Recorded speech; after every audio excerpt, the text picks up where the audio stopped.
Hello, my friends. Welcome to the Leaf Heart Path. My name is Andrea Graham. I am an intuitive healer, a Reiki practitioner, and a tarot card reader. This channel is mainly comprised of pick-a-card readings, and I've recently begun to add in distant Reiki videos for those of you who'd like a little free healing. You can play those videos in the background while you're going about your business during the day and let them run their course to receive that Reiki energy. You can book many types of intuitive sessions through me, including both distant Reiki and tarot readings through my Etsy shop, The Leaf Heart Path. I've included that link in the description box below. Every now and then, we could all use a little pick-me-up, and today's pick-a-card reading is all about what makes you unique, dazzling, and the qualities you possess that make you shine. We'll take a peek into some of the gifts and talents you have, perhaps even some spiritual or intuitive abilities of your own. There may be some skills and qualities mentioned that you have a strong aptitude for, but you haven't yet realized that they're there beneath the surface. We'll take a look at why you draw others in and what really makes you sparkle. So as you can see, I have 4 groups for you to choose from today, starting over here left to right, group 1, 2, 3, and 4. I'll be adding crystal to these for those of you who like to pick with crystal energy. Here we are, group 1, you'll be working with Selenite. Group 2, your crystal is Dumortierite.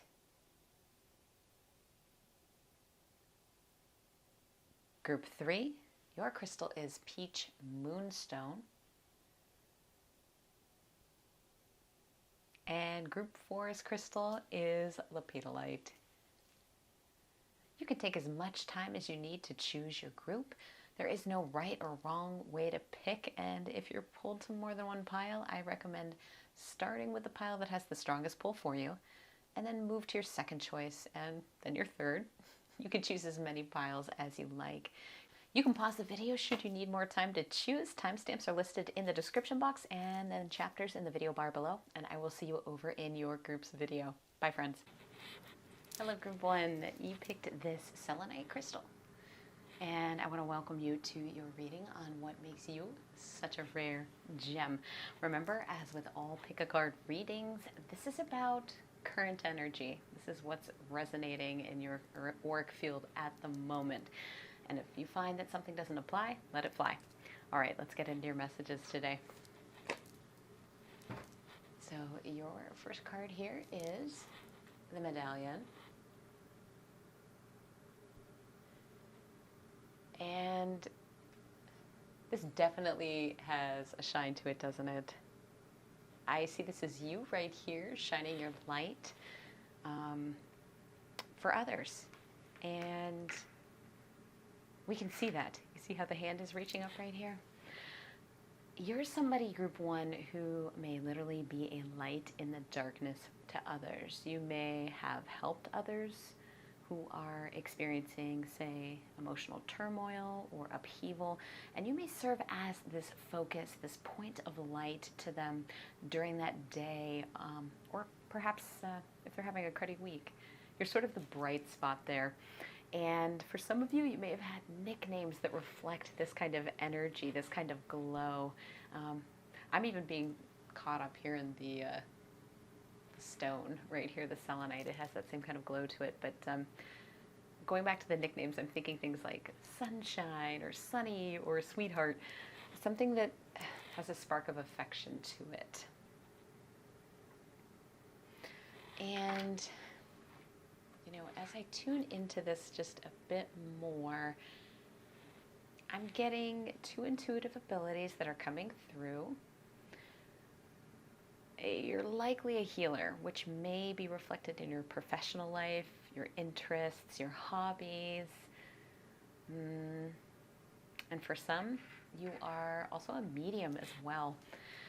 Some mediums use personal objects or artifacts, such as a medallion, to connect with specific people who have crossed over. That artifact serves as a tie, a tether to their energy. I see you as this medallion also. You're the bridge between the living and then those who have passed on. You're in the middle. For some of you, this is what I would call a kind of sleeper gift, or an ability that you may not have realized that you have, or you may have believed your aptitude for it was slim. But this simply isn't the case. It's buried in you, and for some there is a thread of lineage that I'm picking up here. So you may actually have other family members who have similar intuitive gifts. You may have some understanding of this if your family was open about it. And you can almost see that this medallion's like an heirloom, something that you would receive or you would get. You can choose to take that heirloom or not. You can embrace the intuitive abilities from your lineage or choose not to develop them. And I want to say too, when I see this red cord that implies lineage, there's also a white one, and this is for those of you who may be in situations where you were fostered or adopted, and maybe the intuitive ability doesn't necessarily stem so much from biology, but from an openness or an upbringing around other people that were taking care of you. So it is there in both instances. And even if you feel like it's not obvious, group 1, it's there. And like any other ability that we have, it takes work to develop this. It's effort. Yeah. And the more you work on it, the stronger it's going to become. And I think you will surprise yourself with what you learn about you, should you choose to tap into your intuitive gifts going forward. Your unique intuitive abilities are just that's one part of things that make you sparkle, group 1.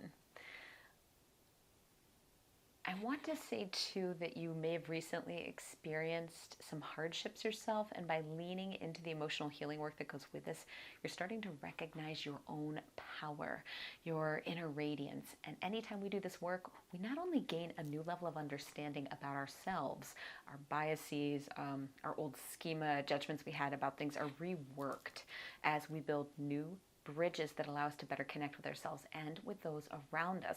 We begin to grow. We begin to glow with an inner strength. And that is how I see this medallion. That's you. All right?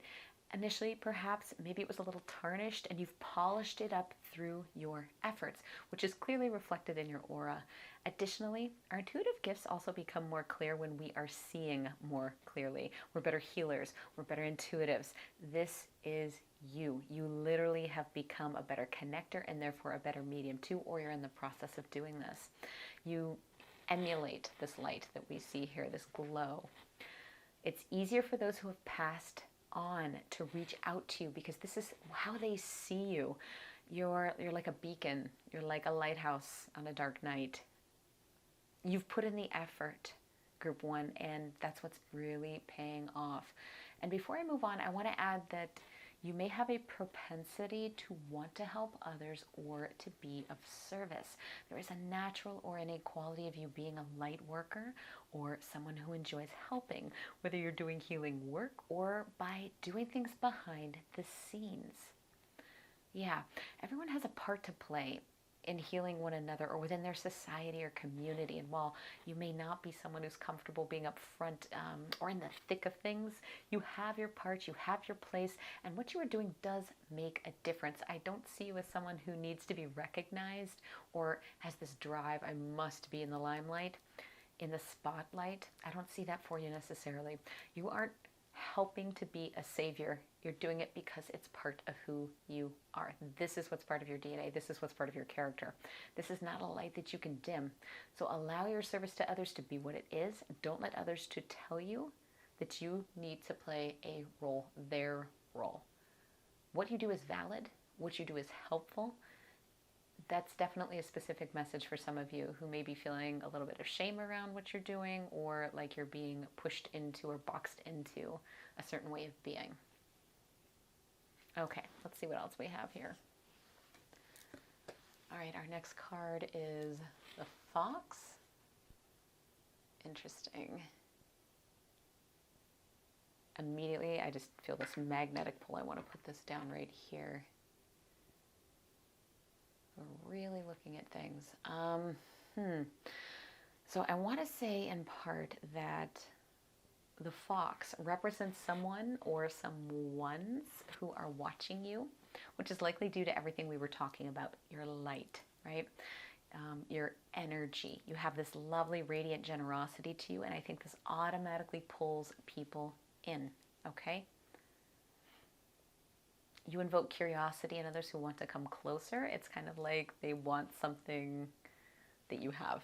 I'll take a little bit of that, whether it's the natural healing light you possess, your kindness of character, maybe it's your generosity or general magnetism. That word's being stressed for me, magnetism. It makes people want to sit down and pull up a chair and warm themselves by your light. Now, as I say that,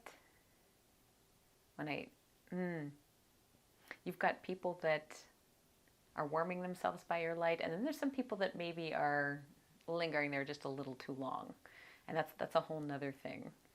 And I think that might be something that you're used to because of the way that your aura is. It's lighthouse huge. I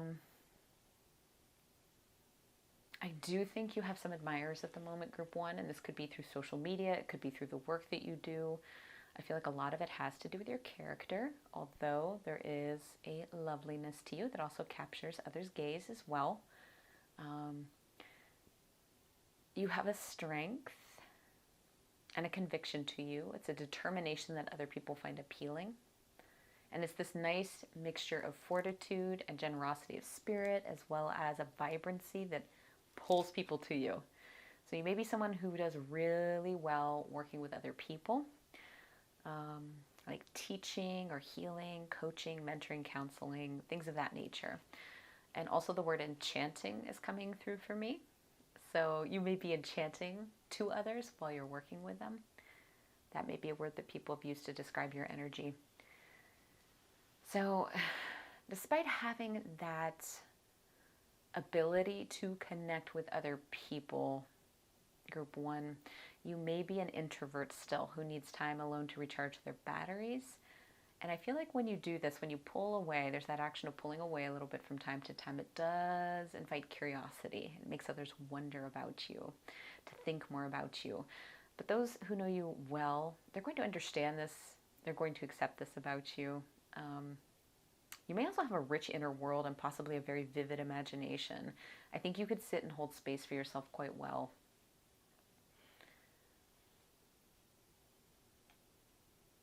And there's a lot of stillness to this portrait of the fox. And I see that as this ability to go within, to not get too ruffled up by what's happening around you. I see other people running around and ducking for cover as though a rainstorm just hit. It's cheesy, but it totally reminds me of that like Guns N' Roses video, that old one, November Rain. When they get to, the wedding reception and there's a downpour and everybody's just going like way over the top, like, oh, I've got to get out of the rain, and they're diving under tables and somebody like jumps through the cake. I think when I was a kid I thought that was cool, but it's just kind of like extreme, and I almost see that as like everybody else is like those people in that part of the video. You're just there totally unaffected, and instead of running away, you're somebody who dances in the rain. Yeah.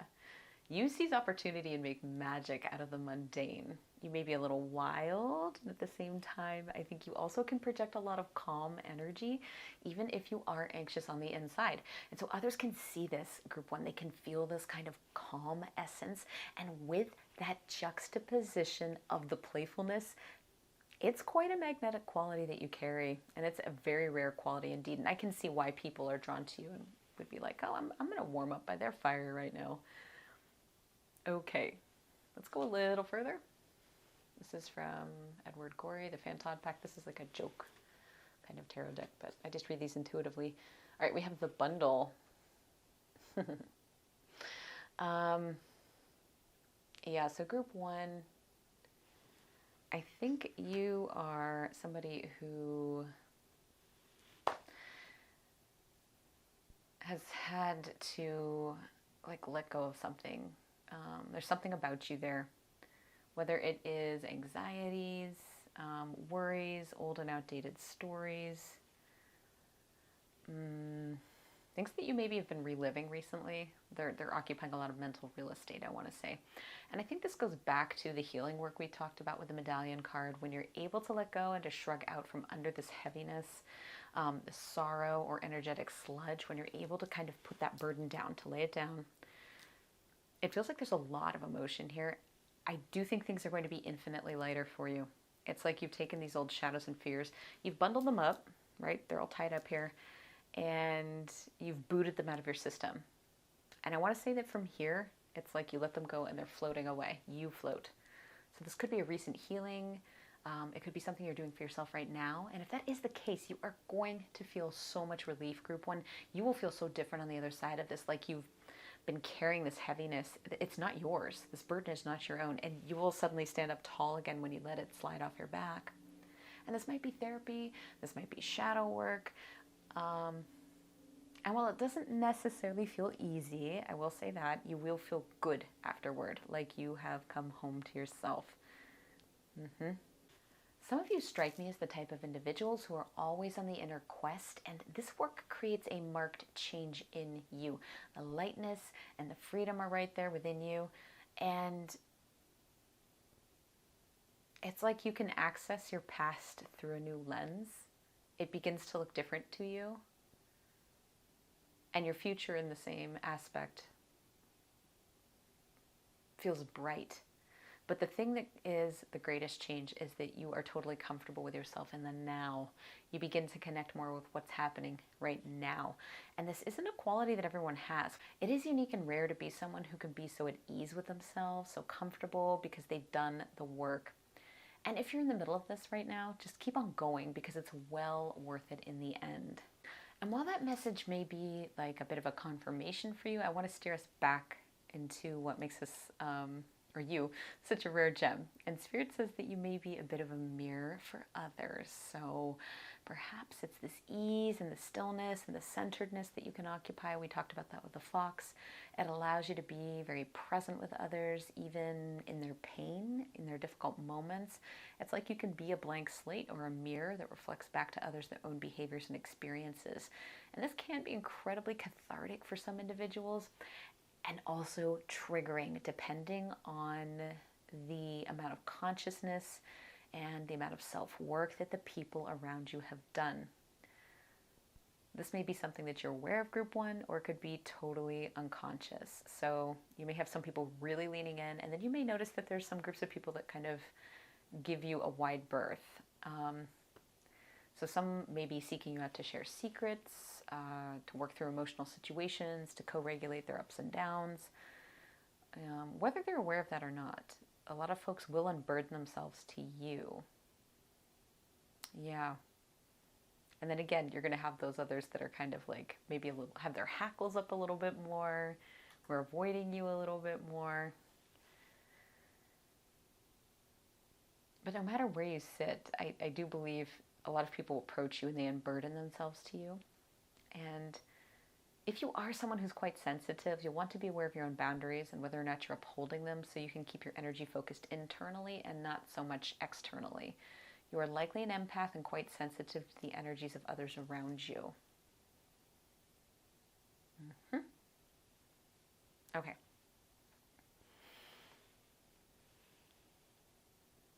Our next card is number 17, Regeneration Tarragon. Okay, we have a little Aries sign right here. So for those of you who are watching, who have been connecting with this idea of healing,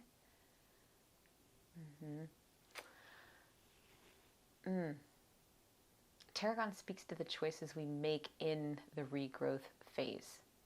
Where do we plant roots? Because once they're established, tarragon has an extensive root system. It needs less watering or, tending to than, say, some other herbs, which means it can easily flourish. So where do you want to plant roots, Group 1? Who do you let into your garden? This could speak to you not needing as much nourishment from outside sources anymore. We just spoke about you keeping your energy focused on you internally and not looking so much outside of yourself to fix everyone, to solve all the problems, or just to be leaking your energy out if your boundaries are a little more on the porous side. Old relationships can be replanted. That's an energy I'm picking up that's coming here from the fox going across the medallion. So for some of you, there's going to be a fresh start, but you want to decide who is worth it. You know, it might be with this fox individual.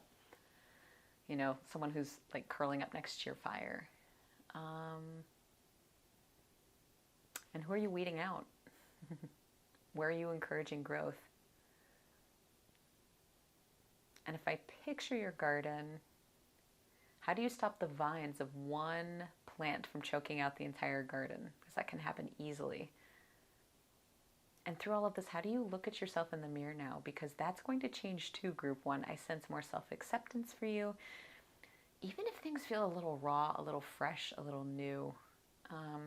And that can happen when we're coming out of an immediate healing phase, or we have something that we're working through, grief, tenderness, trauma, hurt.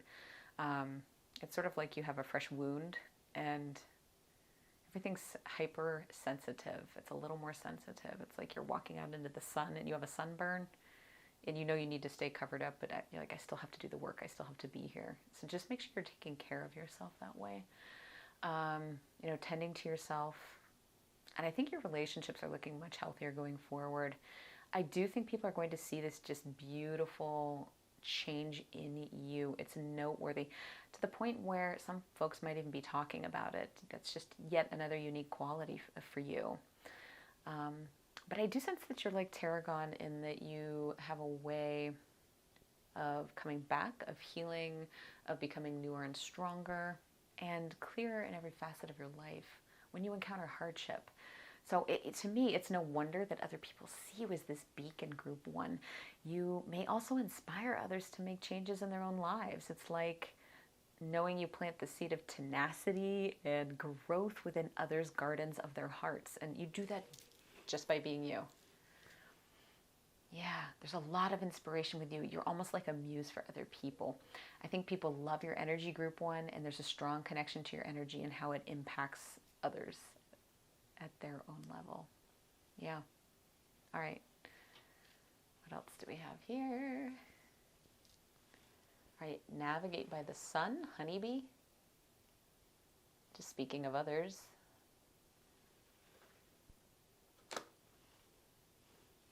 I realize we're not going to be able to see all the cards completely here. We're going to do the best we can to squeeze everybody on. Okay, honeybee, navigate by the sun. So this, to me, this whole picture is fascinating. This card looks like its own little mini sustainable universe, right? And the sunflower has a very similar shine to it, the way the medallion does. And we were just talking about, you know, gardening with the tarragon, and here we have the sun coming in. So I feel like this here is your medallion energy, but it's like it's been souped up on steroids. This is you taking it to the next level, and this is where you're headed toward if you aren't already there yet.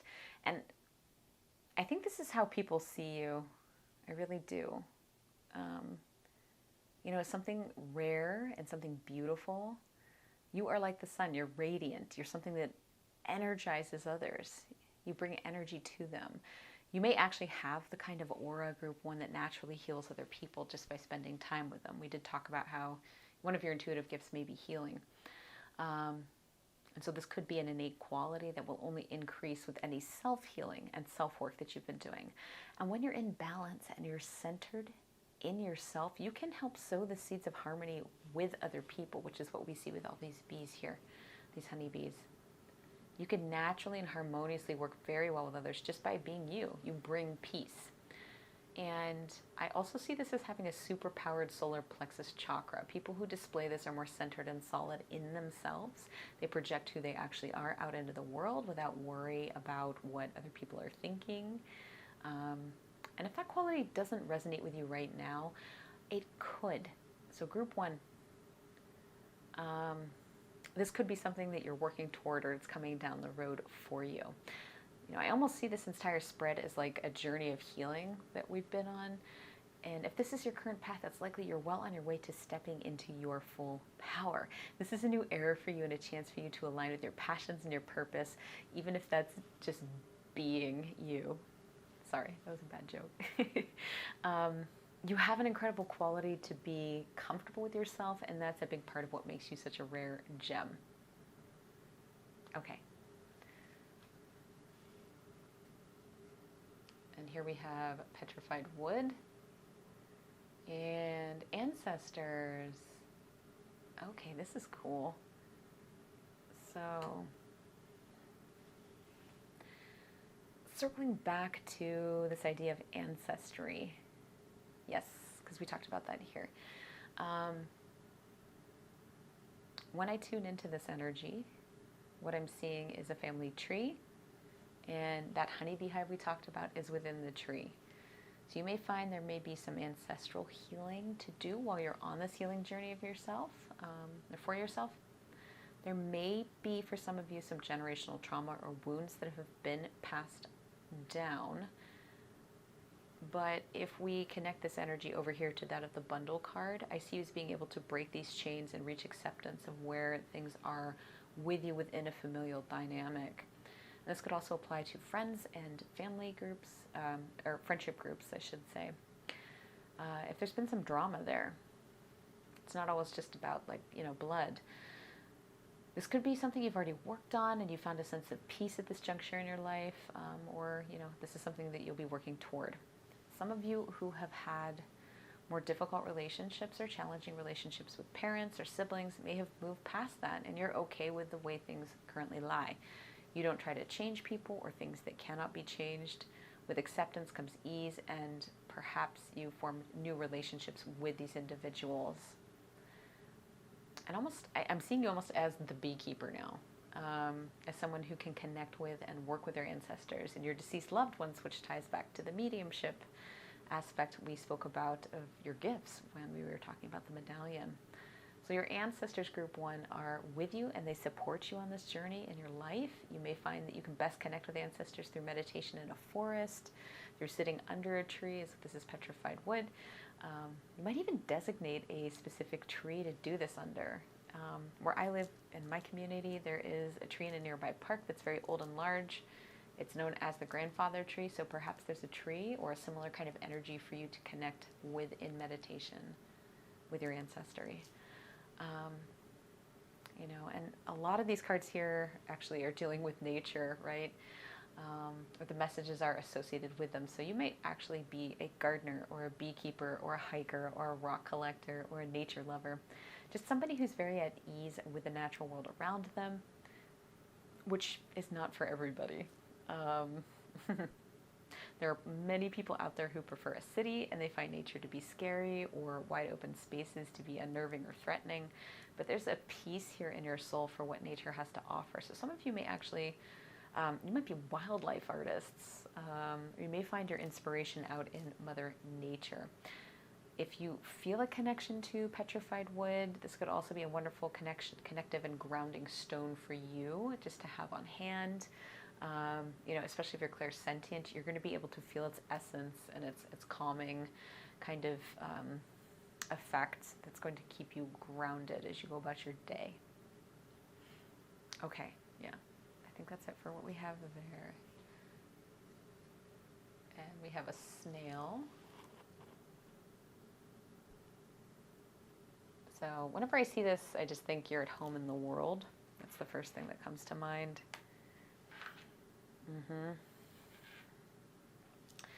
Your home is wherever you make it, so you may be somebody who also does like to travel. You appreciate cultures, you appreciate checking new things out.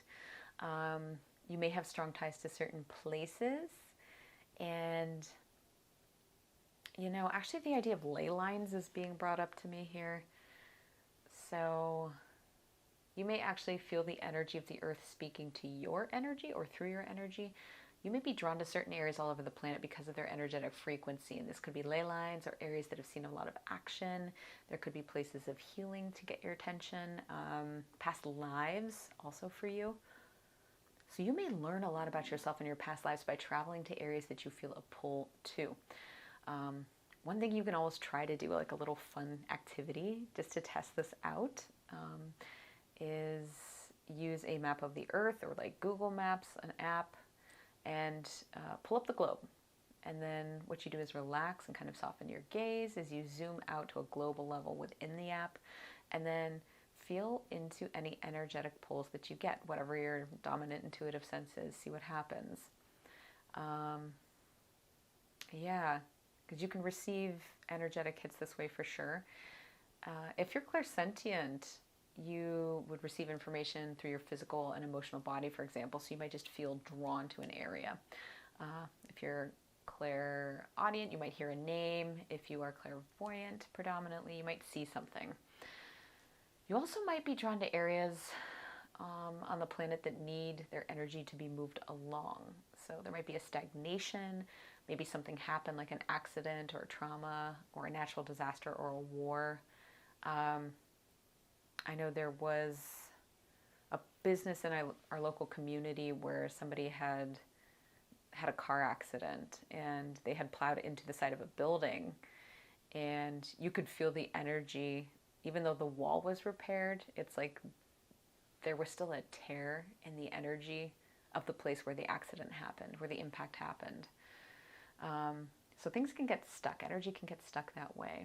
And all kinds of things can cause tears in the natural energy of our environment and around us. Everything has its own auric field. And those can be, kind of breached.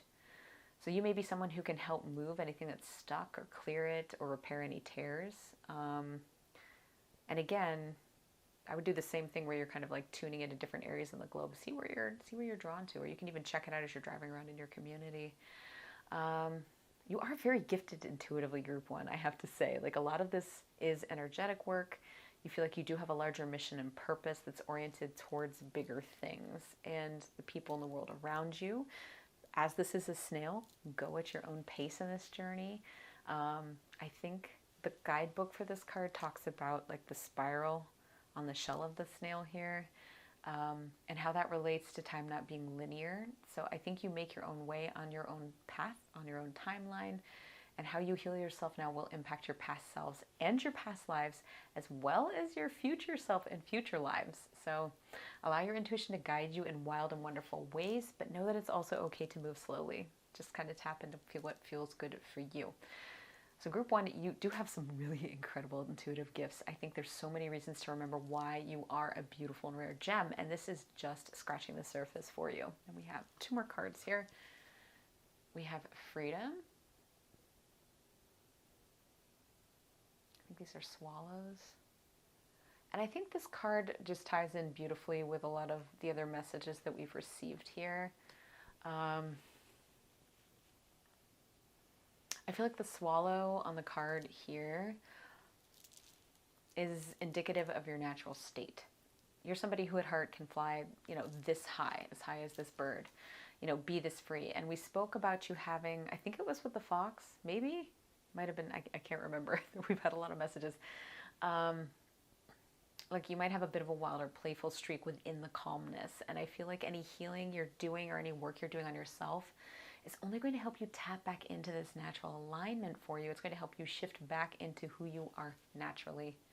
And again, I think this will also help you see and feel your connection to the collective. Whether that's being part of a larger purpose of helping others. When I say collective, we have all those other swallows back here.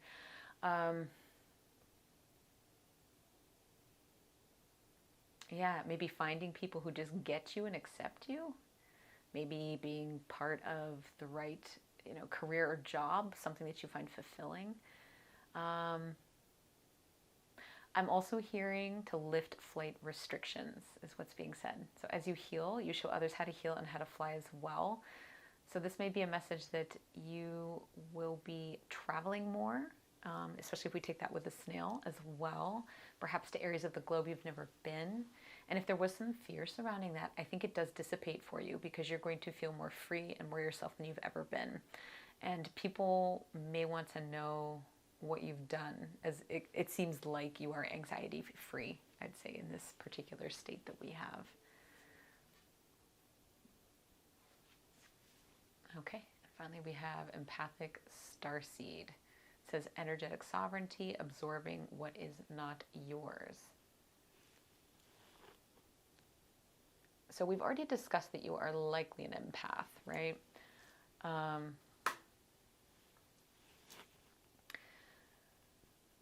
But this card also says you're an empathic starseed, right? You might resonate with the idea of starseeds, or it might not be your jam. But for those of you who do, this card is talking about energetic sovereignty, right? We mentioned that with the idea that you may have porous energetic boundaries at times. I don't remember. That might have been with the bundle. And this can be a time to work on that, and also to be proud of your empathy, to own it. You may have heard from others that you are too sensitive, that you're too much, but sensitivity is a gift.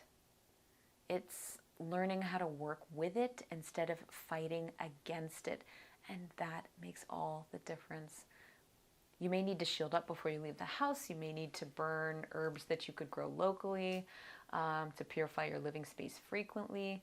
You may need to change your clothes the moment you walk in the door. I know that's something that I need to do because I can feel the energetic sludge that has built up over the course of the day.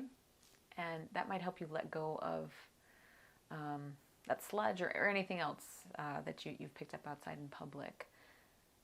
You are going to need to find your own methods and your own rituals that help with all of this. It's going to be as unique as you are, as each person who's watching this. You will likely want to cut cords, clear your aura, rebalance your chakras, maybe work with crystals to do these things. Yeah. And if you do any kind of work with the public, or any healing work on your own, you'll want to enlist a trusted healer to work with you, on you. I'm very cautious about who I work with. There are a lot of healers and light workers out there, but not everybody is for everyone. So just because someone offers it doesn't mean you need to take it, which is kind of hard sometimes for people who are new to this or just starting out, or they have really big hearts and they don't want to hurt feelings, but boundaries there. Do a little research before getting your work done and deciding who you want to let in. And most starseeds don't feel as comfortable in the world, in their physical forms, in their bodies. You may heal others naturally by being yourself, and we talked about that a little bit already. That takes energy, even if this is an unconscious, innate, natural kind of ability. So you want to find the ways as you're working that feel right to you to take care of yourself at every level.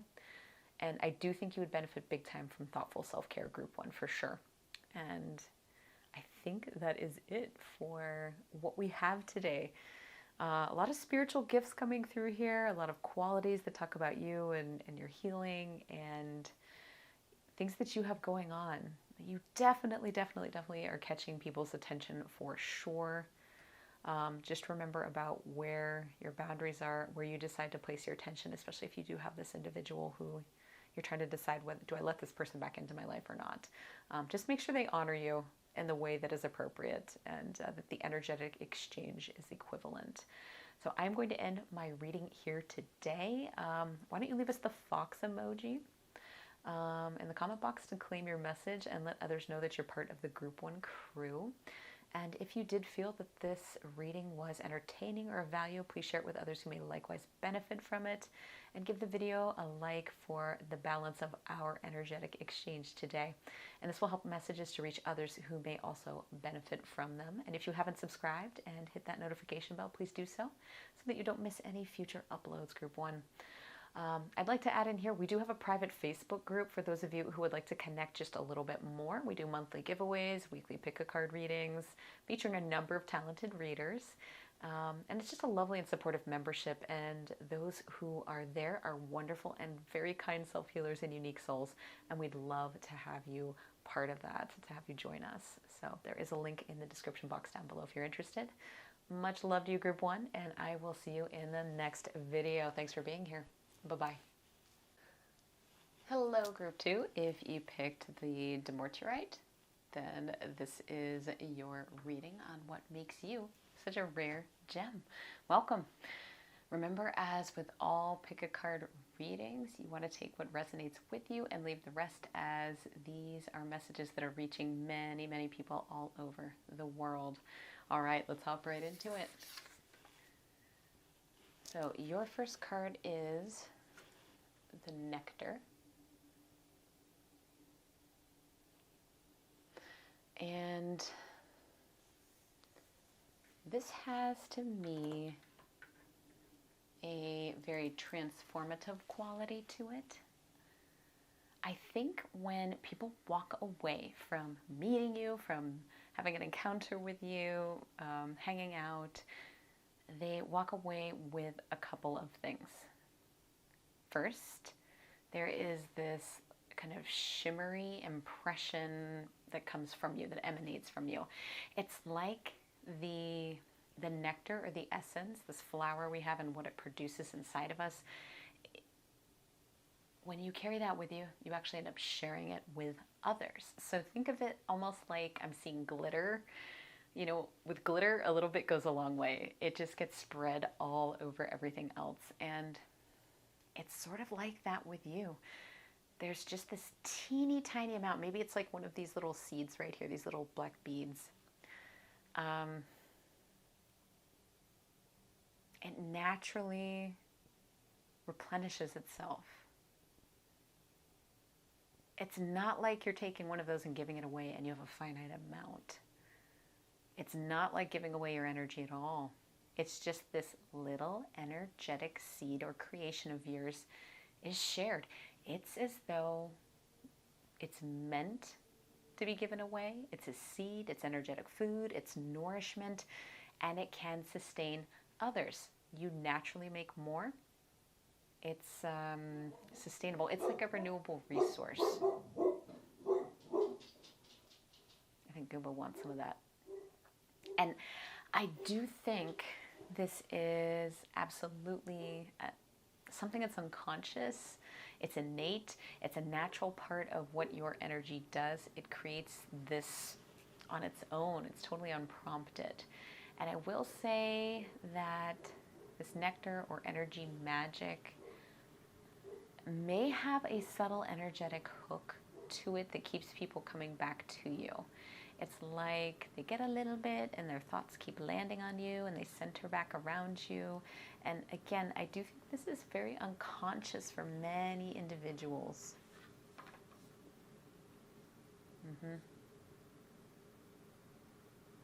It may be conscious for a few. But you've given them a piece of this treasure, right? This quality is, it's very muse-like, it's very inspiring. There may be something about you that's very fairy-like, or like a pixie, an elf, something that's angelic almost. Yeah, you're a little bit magic group too. Honestly, this is really, really unique. I don't think I've ever seen anything like this or read anything quite like it before. Oh yeah, and so we said there were two things. The second thing that people get when they're meeting with you or have an encounter with you is that they walk away feeling a piece of what's possible. And I think that's where this muse quality is coming in. There's a transformative quality that you nourish in others that's unconscious.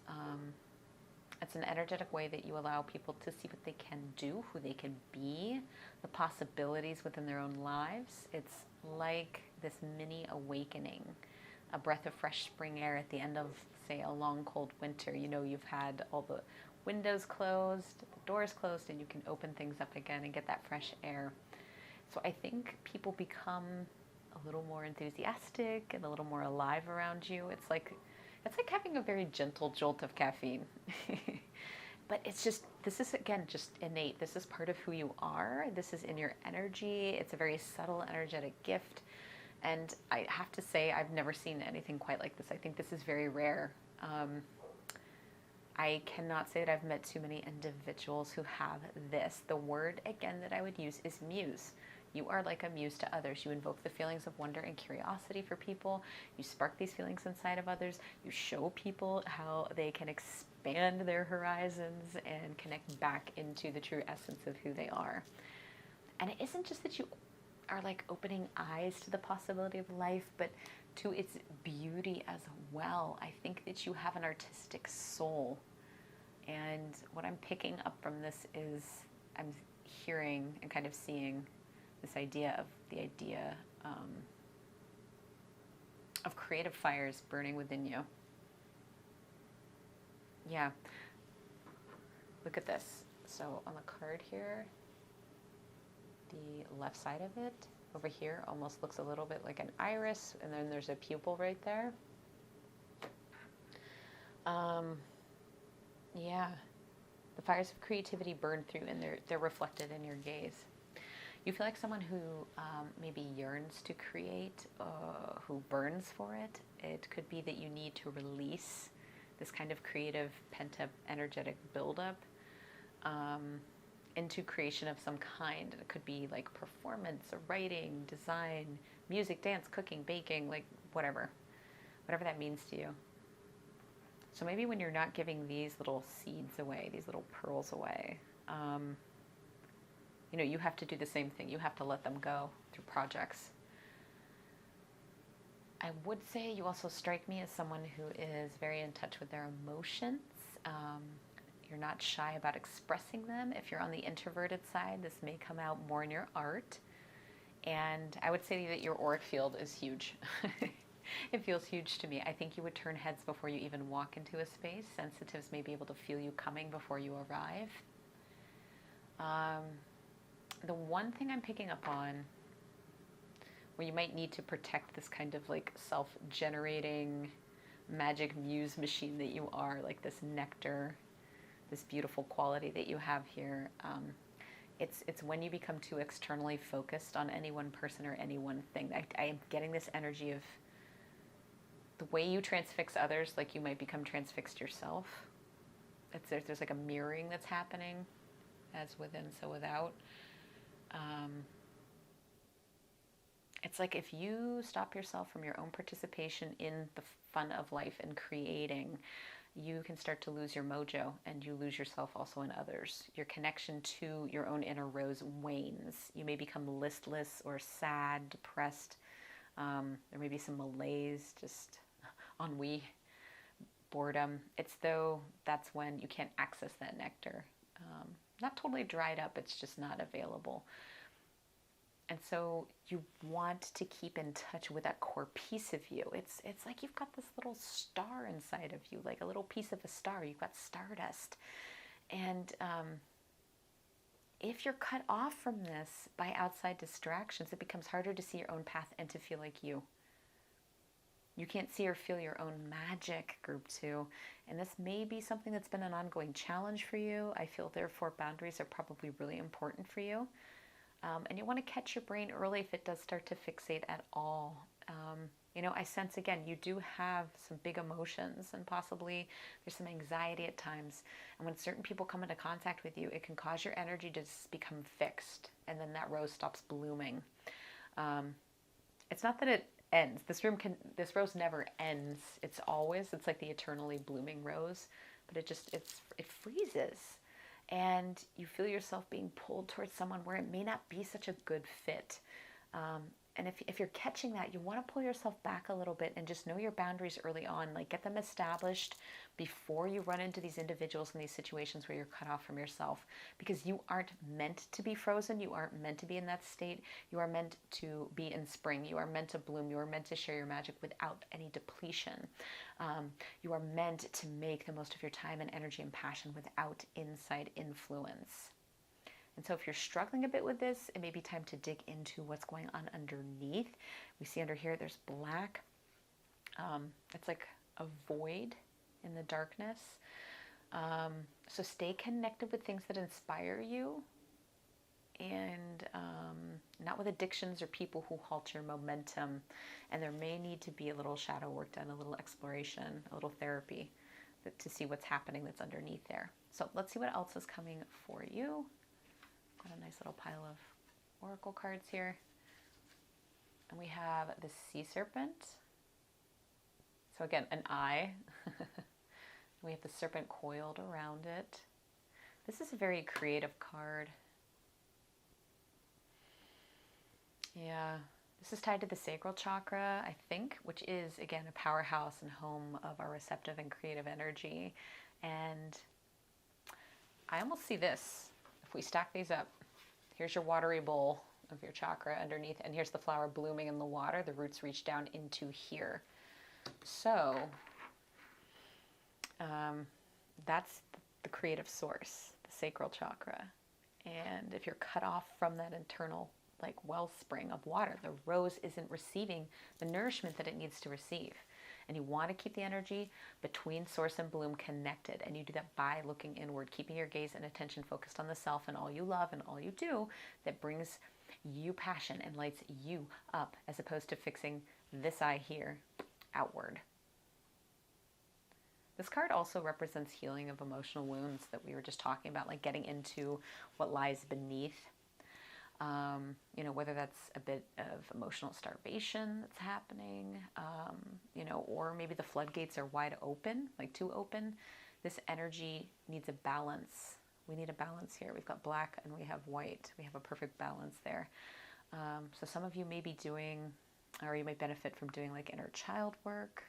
If you need to dig into old wounds, I recommend the book Homecoming by John Bradshaw. Get yourself like a physical copy and mark it all to hell if you resonate with the idea of possible attachment wounds, you know, or having a difficult childhood, or if you feel like you might be codependent. That's a good one to do the work with. And the appearance of this card too, the sea serpent, also reinforces this idea of you being that creative soul we've talked about. It's another unique facet to you. You know, this is about clear and strong self-expression, using your creativity, your voice, and your emotions in a healthy way. You have a lot of depth to you, Group 2. I don't think there's anybody that's out there that is quite like you. You have a unique perspective to share. And this perspective, it might open eyes, it might educate, it might titillate, it might enthrall other people. You are meant to be clear and open channel here. A clear and open channel for self-expression. It's part of your magic. It's what makes you you, Group 2. Definitely. Okay. Moving on, Edward Gorey, the Fantod pack, the tunnel. All right, I feel like this is perfect. So, hopefully you can see that. Okay. We talked about, you know, these deep emotions. I think this is kind of revisiting this idea that you have a lot of depth, you Group 2. And also, I think you are unafraid of going deep with others. You may be able to hold space with other people when topics are difficult or challenging, or they pull on the heartstrings. Things that many others would shy away from. Yeah, and that's not you at all. You're not that way. You get right into the heavy stuff. You may actually shy away from small talk. That might be the thing that you can't stand more than anything, and so you kind of go for the deep stuff immediately. I do feel there's an orientation toward others, and you're a good source of moral support for other people. You're not running away when things get tough. But I do think, again, this is also circling us back around into that inky darkness here with the Nectar card. The idea that you want to do a little digging into what lies beneath. I do think most of you are equally as comfortable in the light as you are in the dark. So digging into old wounds or current pain may be a rich source of self-discovery for you. And as creatives, you may also receive inspiration when you work through emotions. So you may actually channel some very meaningful projects from your own big grief or big feelings that you have. And these projects may then in turn help others who are experiencing similar loss or wounds. You may find a way to connect to others in the dark, and perhaps you shed some light on this. You bring light to a situation. You might be the torchbearer here that's going through this tunnel. Perhaps you're not a total guide for others, but again, more of like a muse. People feel like you can walk the path with them, and that may be exactly the inspiration that they're needing at this particular time. All right, our Green Witch. Number 13, Courage, Time. And we have Libra shown on there. Libra speaks of balance. we've been talking about. And the knife or the blade on the bottom right corner of that reminds me of cutting cords or psychic ties, like pruning out what needs to be removed so that new growth can flourish. Remember when we talked about outside influences freezing up your flow and movement? It's like I see their vines coming in and choking out the rose in the middle of the garden. So this could speak to a need to cut ties with someone or someone's, a group of people who are literally holding you back, holding back your growth, suppressing you. You also might be, let's try that again, you also might be unconsciously aligning or tying yourself to an individual who isn't good for you, and it may be time to cut your losses or to cut energetic cords at the minimum. By doing this, you return to homeostasis, you return to balance, we were just talking about. And while this may sound daunting, the energy of time that we have here is correlated to courage. You have what it takes to do this. And I only see forward momentum for you once you have cut some ties. This may be something that you need to do on the regular for keeping your energetic field clear, especially if you are in more of that frozen or wintry state we spoke about with that flower energy of yours. Courage. Yeah, I feel like you have a lot of that. Okay. We also have everything is connected in the zigzag spider.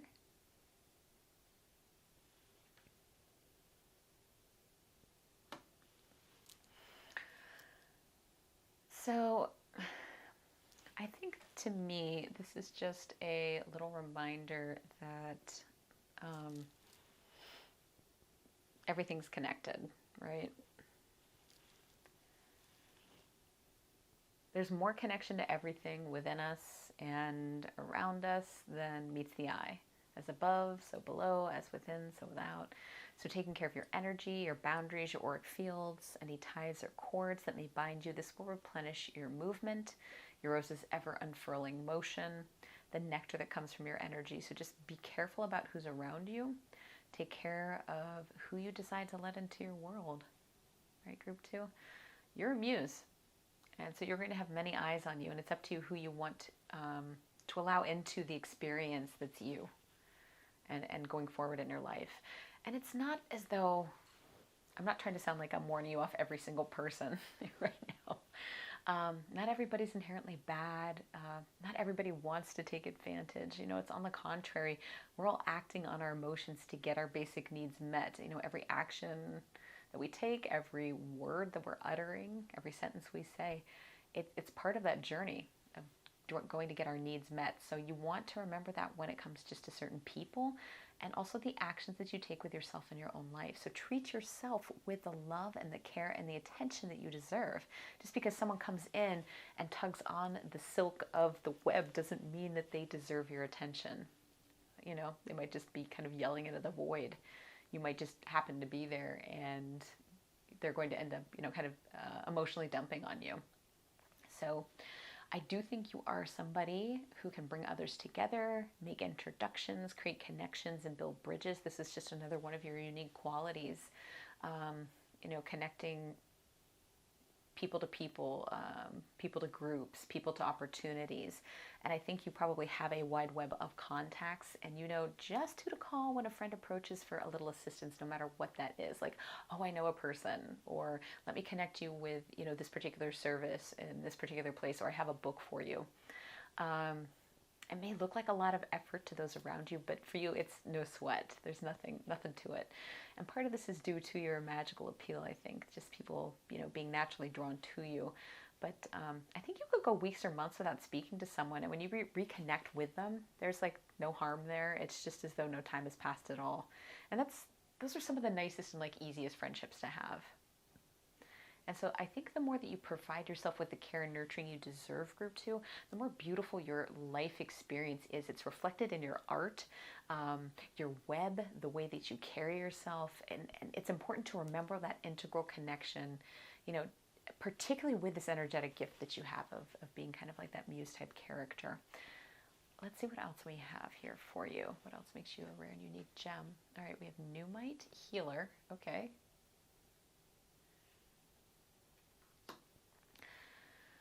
Well, so you may have some intuitive healing gifts as well, group 2. That could be part of your magic. You know, and perhaps all these little seeds that we see right here are actually like Numite kinds of stones. They carry Numite's healing essence with them. And I could almost see that as that little boost that people get from being around you that we talked about, like that gentle jolt of caffeine. And that takes us back to the idea of, again, having good boundaries and cutting cords, because healers need to keep their energy in good shape so they can get, or avoid getting, you know, enmeshed or drained. That can happen quite easily, especially if you don't realize you're a healer. Or if you just kind of want to heal the world without taking care of yourself as much. And Numite also does carry this idea of shadow work with it, leaning into the void. We've been talking about that. There's little sparkles swimming on the surface of this. And yeah, there's like an aspect of protection there for deep healer inner work, inner healing work. Yeah, I almost see this as an invitation to partake in your own healing journey if you've started to notice that call. I think that's your sign right there, group 2. And I also see as art of creation as being very healing for you, as a tool for you. You may be somebody who actually facilitates workshops of some kind, leading others in a way of creation that brings closure or healing through art. This could be another one of your unique gifts and what makes you such a rare gem. Your own energy likely gets cleared when you're in the midst of making something, creating something. Your sacral chakra energy gets supercharged, and that's, again, feeding this you know, nectar producing rose, which in turn creates more seeds and more energy, and it becomes this self-sustaining model, this closed circuit. Yeah.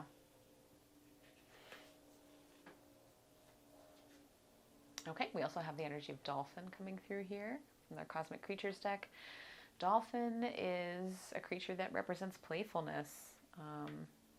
It's typically where I want to go first, usually when I see dolphin.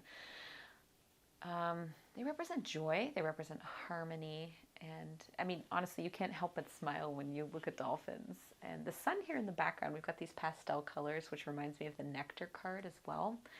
It's a play on that roundness in addition. And it speaks to me as though you are in your element, or when you're in your element, like that you have this joyful or playful and harmonious energy to you.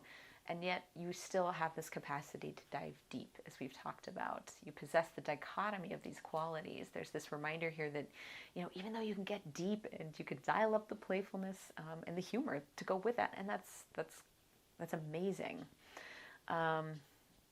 You know, so keep your sense of humor intact. Keep that ability to laugh at yourself, because I think when we start to lose ourselves a little bit, we tend to lose the ability to laugh at ourselves, or it goes the other way. Humor is a really big marker, I think, for how we're handling things, for where our current mental state is. And when I say like humor or making fun of ourselves, I don't mean to poke fun of others or yourself in a sarcastic or biting kind of way. This humor is more silly, it's very playful, it's youthful. And when you happily poke fun at yourself with no ill intent behind it, yeah, and like no sarcasm. That's what we're talking about. You don't take yourself so seriously. Dolphins are known to be intelligent and curious creatures, and still, you know, you can maintain your day job of making art or whatever it is you do, like digging into the hard stuff with other people, but you're balancing that out with a lightheartedness too. I think that is really your sweet spot, group 2, where all your energies merge together to reflect the wonder and the unique soul that you are. Got the purple, we've got like kind of the shades of the orange there, and you're kind of like smack in the middle of all of that. So yet another thing that makes you rare and unique. And we also have the card from the Sacred Destiny Oracle of Release.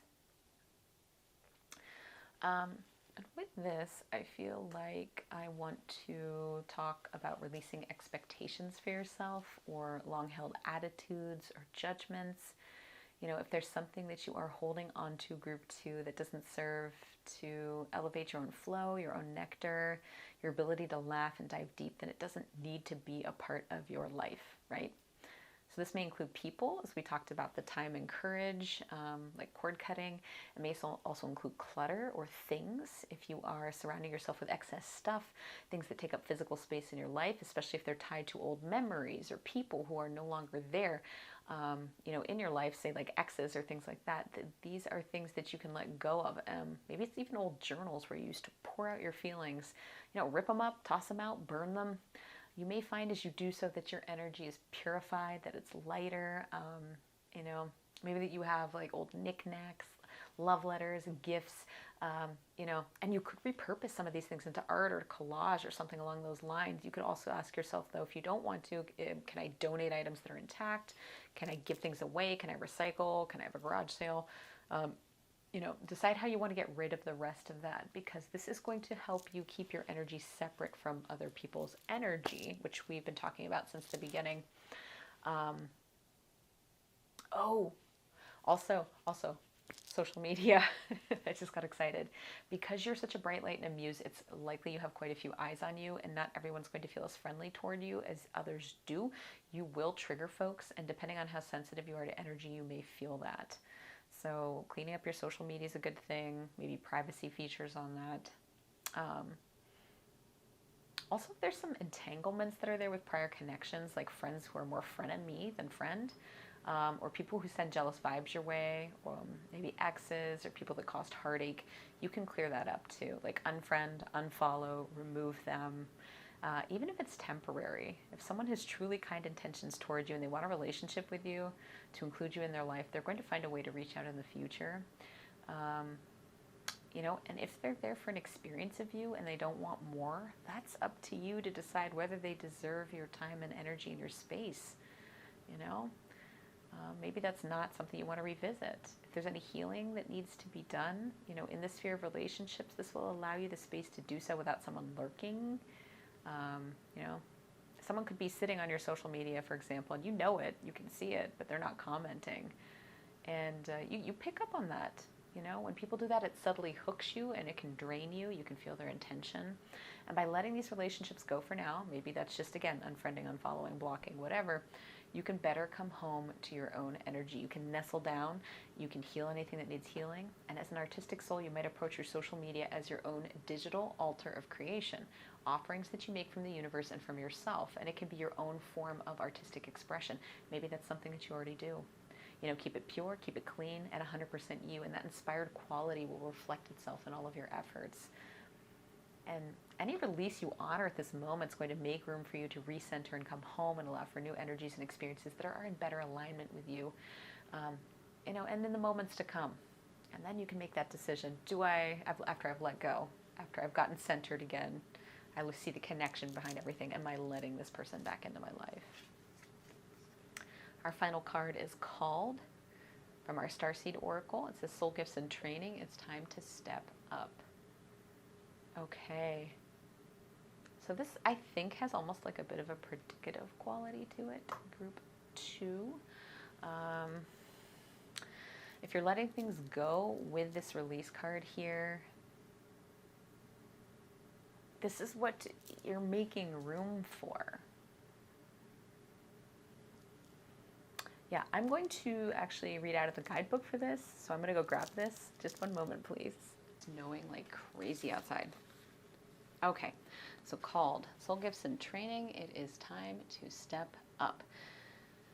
You came to Earth with a double mission, to grow as a soul and to bring about a shift in consciousness. The best way to fulfill these personal and collective purposes is to trust what it is that your soul is calling you toward, for it's encoded within the most direct path forward. Your soul has many unique gifts that it came here to share. Some of you already may be aware of, others you're just beginning to uncover.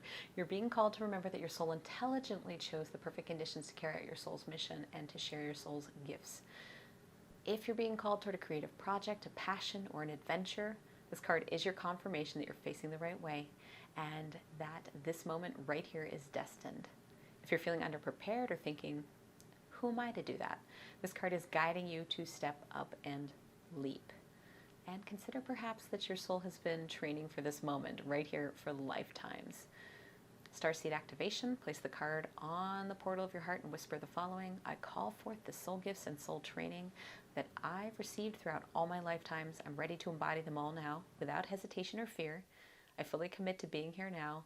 I'm ready to step into my soul's highest and most potent calling. I've been training for this for lifetimes. So group 2, thank you.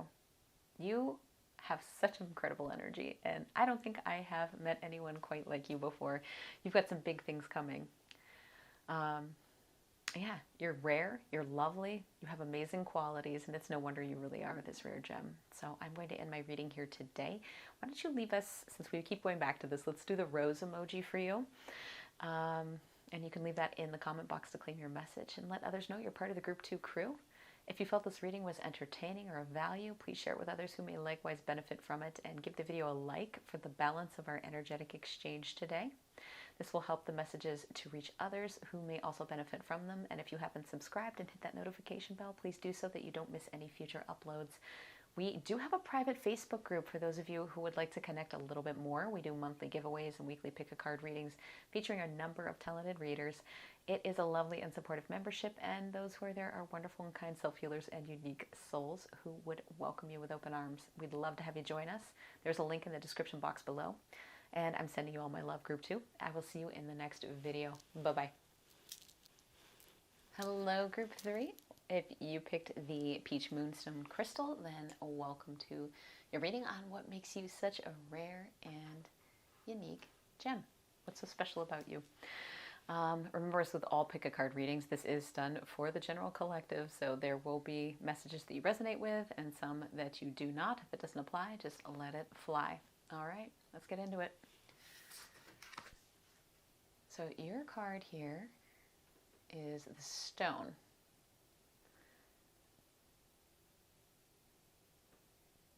And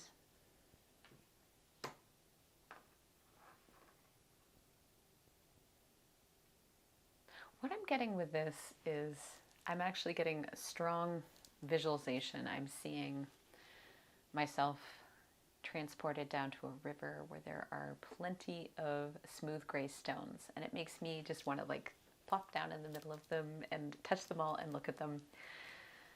And the more of that you look and sift through, the more differences you begin to see. They don't all look so gray anymore. Some have different shades of gray or tan, white, brown. Others have marks where they have been like sheared away from the cliff face that's across the river.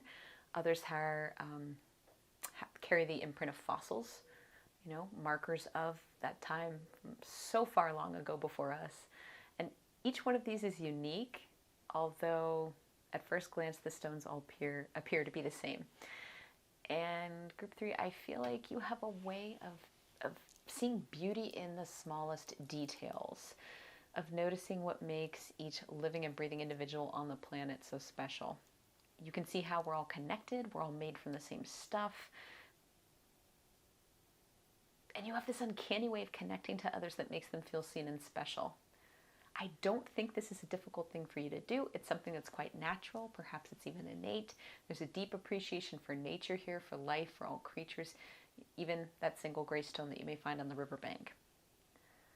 I also feel that spending time outside is likely something that's quite grounding for you, and you may feel most at home near water or in a forest, hiking a mountain, sitting at a beach. And as I'm at the river there, I'm sitting at the river with you, I sense and see a lot of guides around. They're yours. They're land guides also. They're elementals. These spirit guides are connected to nature or a specific place, much like you. The forest above the riverbank. I see a lot of land guides peeking out from behind trees. There is an elemental who's climbing up over a big rock over onto the right side, and they're all there kind of checking you out. They're smiling. So your connection to nature is something very unique, group 3, and you are seen and protected by these beings. Some land guides may even recognize you if you frequent the same trails or outdoor spaces. You may feel them yourself, And if you decide to take a moment and sit with them, you might receive some communication from them. And you may have already done that. They are wanting to say something to you about the rocks. The river I'm seeing here shows these rocks. They look like clay almost like, or what's the word, shale, I think. Like they could really fracture. They're friable. They could like break off easily. They're moldable almost is what I'm understanding. And the guides are saying how we're all moldable and changeable in life, even though we're all made, you know, of the same things. We come from the same stardust, the same blood, the same flesh, the same bone. We are mutable. Nothing is permanent. Everything is transient. And it's as though you can honor the differences in others, but maybe haven't been so accepting of that within yourself. Like maybe everybody else is somebody to be looking at through a divine lens, but you cannot turn that same divine lens and look at your own magnificence. They use the word magnificence. And they want you to acknowledge your own divinity and your oneness. And no matter how you might change your appearance, your body, what you wear, what you listen to, what you take in, your preferences and how they change throughout your life, or how sometimes these things change within us without our explicit understanding, because we're always evolving. We start to see we have a new gray hair in the mirror, like you're getting more wrinkles every day.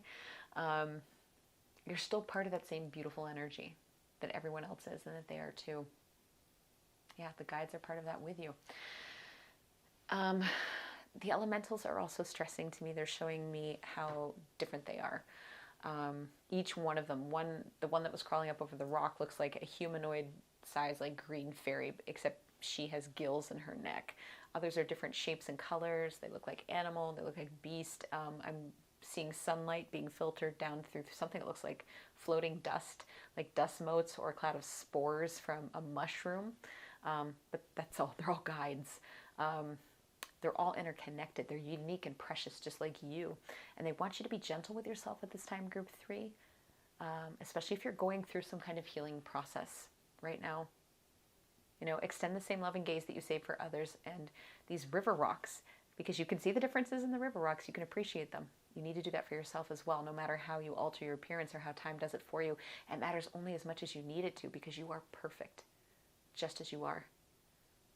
And they want you to spend more time outside with them, okay? Getting grounded, remembering that we're all truly one with each other. And in this deck, the stone is a tool. It's considered a tool, right? You can make magic out of the seemingly mundane. That is one of your gifts. You have an intensely creative soul, someone whose spirit is truly in touch with the universe and with the cosmos, group 3. And I wouldn't be surprised if you considered yourself a star seed or an indigo or a crystal child. Like, I don't know what all the terminology is right now, but whatever, you know, whatever term's popular. I see you as having just this huge connection. It's vast to the world, to the galaxy, to the stars, the universe, and all its beings. And I think you may be able to even tap into the rhythms of the planet and into the collective unconscious that runs like a river through each one of us. You are highly intuitively gifted. And I would wager to guess that you see many things when you go into a meditative state. You're likely very clairvoyant, or you're an excellent channeler, you know, of whatever is given to you. I think you have an incredibly strong connection to spirit guides, and they want to give you messages to assist you on your path. What else am I seeing? I'm seeing skipping stones across the water. So the stone touches the water, it lifts off again, only to land somewhere else, and then finally somewhere deep. It's almost like that's how your soul chose this incarnation, group 3, okay? It's like, where can we get to with this lifetime? What are we going to be doing? How deep can we get? You are an old soul. Yeah. I don't think I'm ever going to look at a river rock quite the same way again. So let's see what else we have here. Okay. Spirit animal cards, animal spirit cards. The zebra. Beautiful. Yeah, this doesn't surprise me in the slightest. Whenever I see the zebra, it's definitely it's a magical kind of creature. It's creative. Yeah, this is the card of someone who's magic, who, to me, embraces the mystical and the oddities and the imperfections of life, and they revel in them. You know, somebody who's highly intuitive, they're creative, they have a zest for life, they want to explore new things, you know. And what is it they say about zebras? That their stripes, each one of them is as unique as our own set of fingerprints between each other. And I think that's you, group 3. Like the stone illustrates to us how we all come from the same basic building blocks, even though at first glance we can all look very much the same, behave the same, feel the same. The zebra is emphasizing the difference. And remember, you are someone who can see these tiny differences in rocks that look very much the same. You find a way of seeing the beauty and uniqueness in each and every person, and you revel in it. And you coax it out of others through being yourself, through being attentive, and just being present. Be. And that's part of your beauty. The way you can draw others out of themselves, group 3. But you're anything but ordinary. Your lifestyle may be a bit different than what other people consider socially or culturally normal. No matter where you live in the world, there's always going to be people who don't understand you, but just keep being yourself. Do you know who just came into mind here for the zebra? But the way it's being shown to me here, it's Freddie Mercury, so Queen's lead singer. He was definitely a zebra, and you are too, group 3. Just revel in it, shine, scatter that magic wherever you go. And I want to say, this doesn't need to be that you're the lead singer of like a world famous rock band, right? You can be introverted and make your own magic. The quiet ones often have the most incredible presence. And if you're a reader and an introvert, you might enjoy the book Quiet by Susan Cain, C-A-I-N, Cain. It's a very powerful testimony and tribute to the introverts that are all around us. And the bottom line is here, like, don't dim to fit in, okay? Whether you're extroverted, introverted, you identify as an ambivert, just be the magical zebra that you are and do your own thing, because you are. You're owning it. You're rocking it.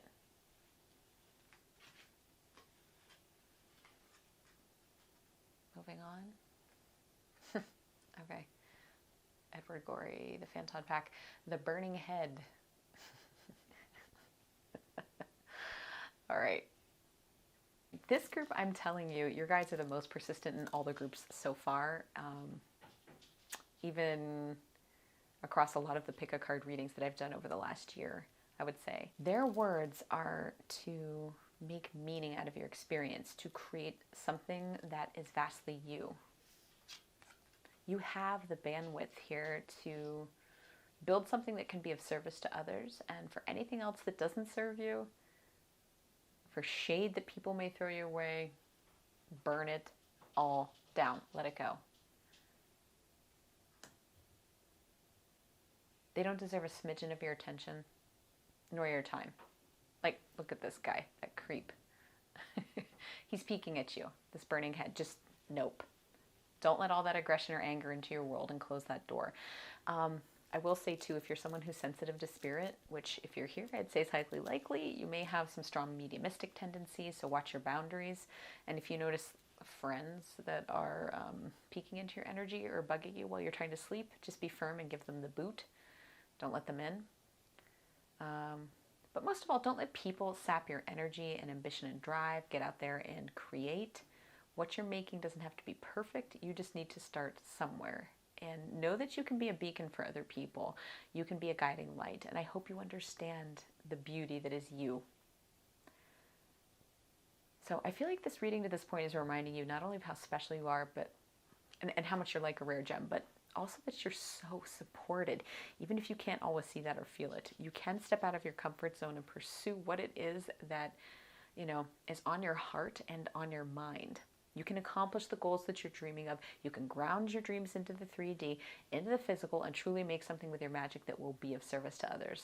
And the burning head is your sign to go for it. All right.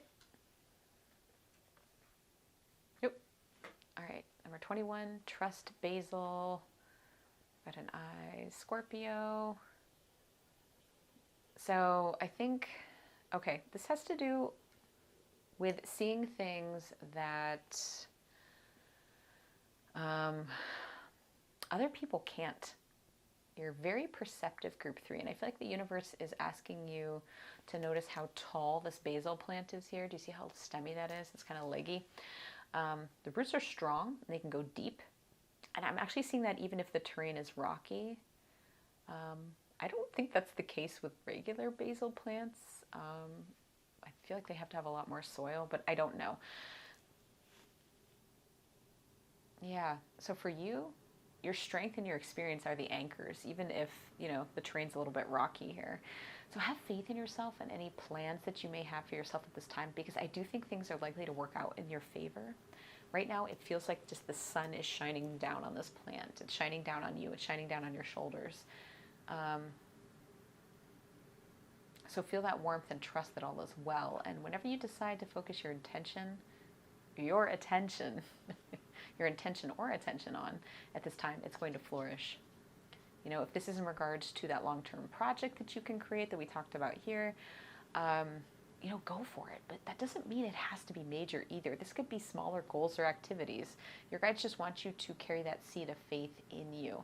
Trust yourself and know that you're protected and connected, and allow yourself to flourish where you decide to plant your roots and wherever you decide to place your attention. Nourish to flourish. Trust your perceptions on things too. If you're someone who doubts themselves, well, it's easier said than done. You can align yourself more with the energy of trust.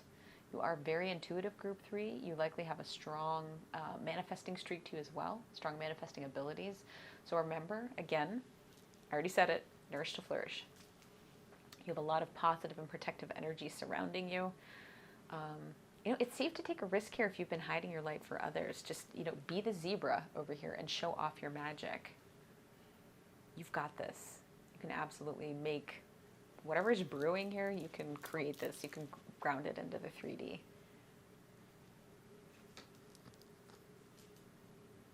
We have work together, house mouse. Cute. So I think another one of your refreshing qualities, group 3, you know, those things that make you a rare gem, is your ability to unify and to encourage others to work together. So I feel like you might exude a very quiet kind of leadership. You may be someone who doesn't mind being in the background or away from the spotlight, but I still think that you uplift those around you. You elevate them. You possess a harmonious vibration that gently influences the vibrations of others around you. Even some of the toughest nuts to crack may find that they are singing in harmony with you given the right amount of time. You know, it's just like that old curmudgeon-y guy. You just got to get him to warm up to you a little bit. And, you know, I want to circle back to this idea that some of you have maybe of making or creating something. We mentioned this with the burning head, and then again with basil. This may be something like a business or a service, something that gives back to others. Even if you see yourself as introverted, you can be someone who makes a huge difference on the circumstances and lives of others. So perhaps, you know, it's your unique nature and living experience that makes you so uniquely qualified to do so. But in all of this, what matters is you, your story. Your experience is what matters. What you do matters. So never, ever doubt that for a second. This is what's going to draw others in and then draw their stories out. You have a quiet way of empowering others to live fully within themselves and within their own lives. And I just see beautiful things coming. This may also be the creation. These individuals, I saw this almost as a lone venture at first, but perhaps you are unifying people to work with you on whatever this dream is that you have. So bear that in mind as well. You may be collecting individuals around you that have a similar kind of vision and connection. So keep those peepers peeled. And here we have orpiment. I think that's how we say that. Success. I do really think this just talks about manifesting. I think you have what it takes to manifest, what it takes to create the life that you want for yourself. So you may have already started to do this in small ways or maybe in bigger ways as well. I feel like the veil's been removed from your eyes, and what was once hidden from sight becomes much more clear going forward. And this would be the result of you doing some healing work or taking some big steps or risks that take you, you know, outside of your typical path. You know, I'm being drawn back here. We're talking about regular soil versus rocky soil. So it's like you're climbing up a mountain instead. You're doing things that are a little more challenging that you might not ordinarily do. Everything's going to be more clear. Yeah. Once you begin to do so, or once you did take these risks, or you're going to take these risks, I think the path in front of you becomes less hazy and more clear. You can begin to see more interconnection between you and your long-term goals and the direct actions you're taking now to get to where you want to be. you know, and this crystal here, it's so fiery. It exudes like magnetism and brilliant success to me. And those are things that are within your reach, group 3. All you need to do is tap into this inner vision. You know, this is like the third eye in the middle of the zebra's forehead here, which the triangle actually mimics the triangle we have with the stone over here as well. We've got that eyeball over here. Yeah, begin some planning with that vision and put one foot in front of the other. You know, even if those steps are small, like the steps of a mouse, they're moving forward. And you don't have to be trapped by fears. You know, trust your ability, your planning, your creativity, and the support of your spiritual guidance that you are making the right moves. Remember, you guys are very spiritually grounded. You have a ton of support on the other side. There's just such a radiance here, group 3, that it's surely going to burn away any haze of uncertainty that might exist for you. You know, like the sun does when it's touching early morning fog. It just burns it away.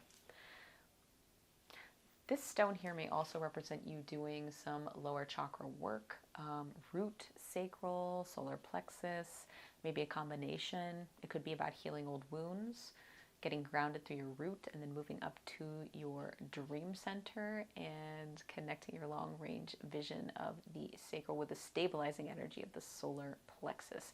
So if you've been thinking about doing some chakra work, this is the perfect time to do so. And I don't know if this is like a readily available mineral. I don't know much about it, honestly. I don't think I've pulled that card too many times, but something you can do. If it's readily available, you could purchase some, but you can also just take a picture of this and use it to meditate with. Turn it into a little screensaver or background. Just have that there for you because the energy of that stone or that crystal is right there for you.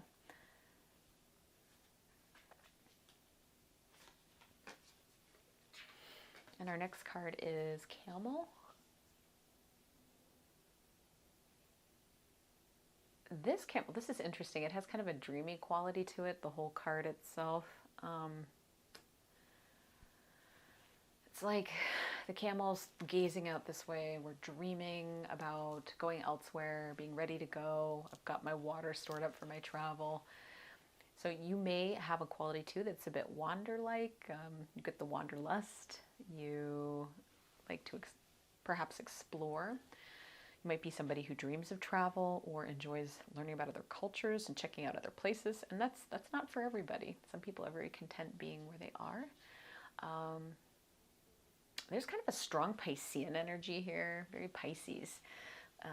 You know, being emotionally fluid and in tune with your feelings and yourself, and also being in tune with other people. And again, we have an energy of diving deep, exploring the realms of possibility in the 3D, perhaps an astral travel. Oh yeah, dream time. Yeah. We've got the stars and the moon up here, guys. Some of you may astral project during your sleep. A lot of people do, I guess, if we think about dreams, I don't know, and the soul cord that kind of binds us to our bodies. But you might be somebody who can consciously start to do this if you work at it. And that's when your soul gets to travel places you might not ordinarily see in the waking world, you know. This won't be something that each one of you necessarily remembers, but the possibility is here. You know, you guys do have a lot of deep intuitive gifts, so it's no wonder this has a Piscean quality to it. It's like you've already been here, you've done this many, many, many times before, you know, incarnated on Earth. Yeah, and remember when we talked about skipping stones and your soul landed here, like in this body? That's what this energy reminds me of. Like, let's try this lifetime out and see what we can learn. But like Pisces, you know, being at the end of the zodiac, it accumulates all the lessons in the signs before. It's like you have these buried gifts and traits, that things you brought with you from your travels in prior lifetimes. They're all stored up and they're ready to access whenever you're ready to go. And some of these tools may come in handy as you're establishing yourself, you know, with your manifestation and what it is that you're looking to build and you're dreaming about.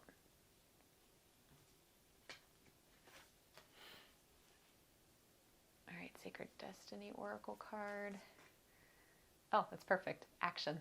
This feels so right to me because we keep bringing up these beautiful gifts and like this breath of knowledge and experience, and it's like you're this sponge that just is soaking everything up.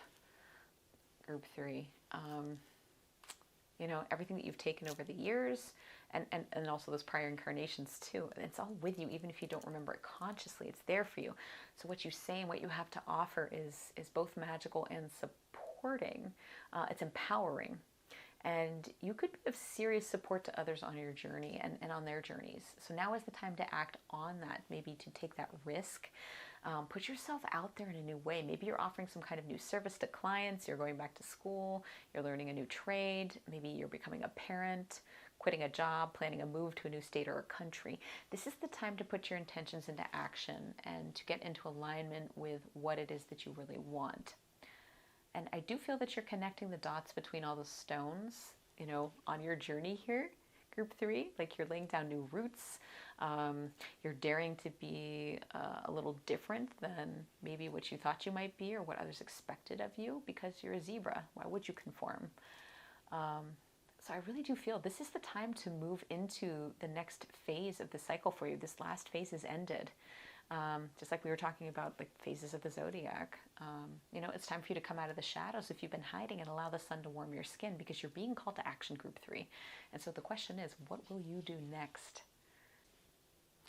All right, we have star bathing, light body, crystal grid, transmission, activation. This one has a solid message from the guidebook, so I'm going to go right through that, I think, especially if you are strongly identifying as a starseed, which we spoke about earlier. So we're going to visit that.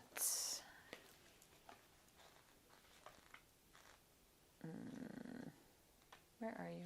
There we are. Star bathing. So it says the stars are constantly showering emanations onto the crystalline grid of the Earth. When things are in balance, the planet also sends information back up to the stars. Many starseeds have come to Earth at this time to help shift the planet, kicking things, vibrationally, to activate the ancient codes of wisdom that humanity has forgotten. And all of that information is stored in the crystalline grid. If you pull this card, you may be being called to begin working with the stars and the crystalline grid of the Earth. Some people believe that the crystalline grid of the Earth anchors divine cosmic frequencies onto the planet. You may be guided to journey to particular places on Earth to unlock these cosmic codes with your presence. That's interesting. You may also be interested in a presence called star bathing. And she says there's a star bathing meditation at www.starseedoracle.me. This card commonly arises because you're here to connect with the crystalline grid of the Earth, either in your hometown or by traveling to other places without quite knowing why. It can also mean that your light body, the energy body in its highest form, is being activated. If this resonates, take things extra slow in order to integrate this change of vibration. And the activation says, I open myself up to receiving the wisdom of the crystalline grid beneath me. May the stars and earth inform and heal me. And as they do, may it heal the earth too. Okay. And group 3, I want to add, if you are always receiving these transmissions and these activations and support from your guides, not if, but you are, you know, whether you're realizing that or not, you have a divine plan here on Earth. You're meant to make something. You're meant to shine. You're meant to share yourself. And you're healing presence with others. And if you take nothing else away from this reading today, know that you are unique, you're beautiful, you're divinely supported, and that you matter. Yeah. You matter. All right. I'm going to end my reading here today, group 3. Leave us the stone emoji in the comment box to claim your message and let others know you're part of the group 3 crew. If there's anything that resonated with you, let us know. If you felt this reading was entertaining or of value, please share it with others who may likewise benefit from it, and give the video a like for the balance of our energetic exchange today. And this will help messages to reach others who may also benefit from them. And if you haven't subscribed and hit that notification bell, please do so that you don't miss any future uploads. We do have a private Facebook group for those of you who would like to connect a little more. We do monthly giveaways and weekly pick-a-card readings featuring a number of talented readers. It is a lovely and supportive membership, and those who are there are wonderful and kind self-healers and unique souls, and we'd love to have you join us. There's a link in the description box below. All right, much love to you, group 3, and I will see you in the next video. Bye, my friends. Welcome, group 4. You picked the Lepidolite crystal, and welcome to your reading about what makes you such a rare and unique and precious gem. As with all pick-a-card readings, you want to remember that we are reading for the collective. This is a large number of people, so any messages that don't apply to you, just let them fly. All right, let's get into it. Your first card, your anchor card here today in today's reading is the Seed.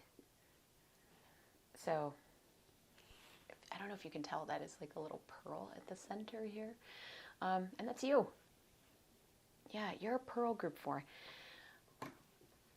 What I know about pearls, I think what I know is that they're born from grit. They're born from intrusion. I think sometimes it's even food. It kind of gets stuck or left over inside of a mollusk. And smaller pearls can take a few months to form. And I think I remember hearing or reading somewhere that if pearl farmers may have to wait like up to 4 years to get a big, beautiful pearl. What this is reminding me of is that phrase, that saying, I think there's a book even, it's called No Mud, No Lotus.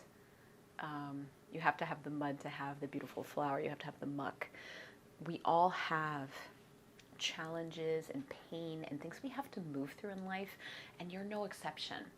If you're here, you are this rare pearl. You are someone who's moved through or is moving beyond and through difficult or perhaps even traumatic times.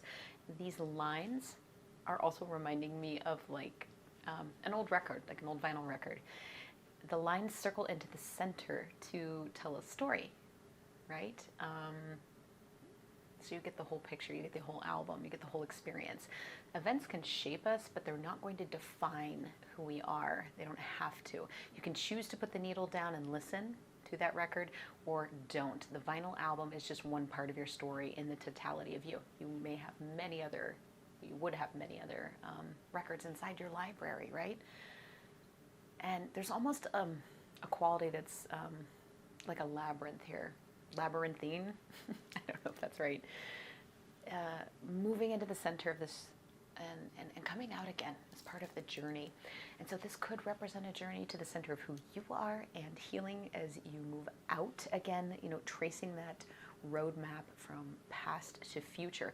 And I almost feel here we have a quality, there is an ease, there's a peace with this pearl. It's not something that's still bothering you. You're not feeling the grit there. You're not feeling the intrusion. It's, you know, nestled.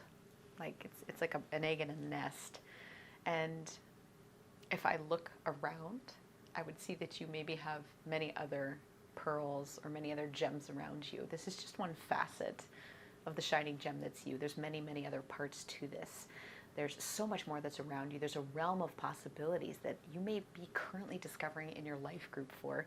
There's a freedom, there's an allowance, and there's a vitality that you possess on the other side of whatever this is for you. Yeah. There's acceptance, there's peace, there's ease. That's the beauty of the pearl. The beauty of the lotus blossom. There's so much more to come. There's so much more for you to discover and uncover in your lifetime. And when I tap into this energy, it's an energy of just being comfortable in your own skin, being comfortable with where you are, being ready and willing to take risks, to breathe in life deeply and fully, no censors, no holding back, and always being yourself. There are no chameleons here. This is about pure authenticity. And I can't say that I know too many people who live in this energy. It takes guts to fully face your own demons, your own shadows, and what needs healing within. And so you, if you're here, you strike me as somebody who has been through a lot, and yet you're still in love with this world and what has yet to be uncovered. Yeah, let's see what else makes you a rare gem. And we have the card of Elk. Okay. So, yeah, this is stability, this is groundedness within you, this is fortitude. This energy represents people. Those who can be present and loving and centered within themselves, and therefore present, loving, and stable and centered with others. And as I recall in the guidebook, Elk energy represents wonderful partners and parents and mothers and fathers, like the people you want to call dear friends and family, the ones that you can count on. You can be relied on because you know yourself very clearly. That's a unique gift. Your values, you know them. You know who you are at your core. And that just isn't the case with many, many individuals. While your interests and hobbies and explorations may change, who you are at the center, the seed, and the labyrinth doesn't. And there is an element that I'm picking up here of being like a little unflappable. You know, I feel like not much surprises you, not much throws you off your game. If someone comes to you sharing their hard times, you are able to sit with them in the thick of it. You don't need to offer advice. You know, you've been through so much already. And perhaps even something very similar to what they're approaching you about. But I think you're able to just be with them. You offer whatever it is they need. If they want advice at the time, you give them advice. If they want, you know, a listening ear, you offer that listening ear. You know, it's a hug. You get a hug. If it's a meal, it's a meal. Your presence in and of itself, though, group 4, is very stabilizing, grounding, and healing. And this energy is very weighty with respect. You respecting and upholding your truths and values, and others respecting you for that in kind. You notice how the antlers here have almost like a flame-like aura to them, as does the sun in the background. It's as though you are clear enough and centered enough in who you are that you're vibrating with the same kind of higher energy. You may be someone who also channels particularly well in terms of a spiritual gift, so that may also be another quality that you possess that's very unique. You may easily pick up on guides and angels, yours or perhaps other people's. And this isn't meant to imply that everything's perfect all of the time. But for the most part, at this juncture, you're someone who's settled into themselves and you're very, very grounded. And that is a rare gift indeed. Let's see what else we have. Edward Gorey, the Fantod pack. The insects. Look at these guys. We've got 2 little partiers happening here. I love this.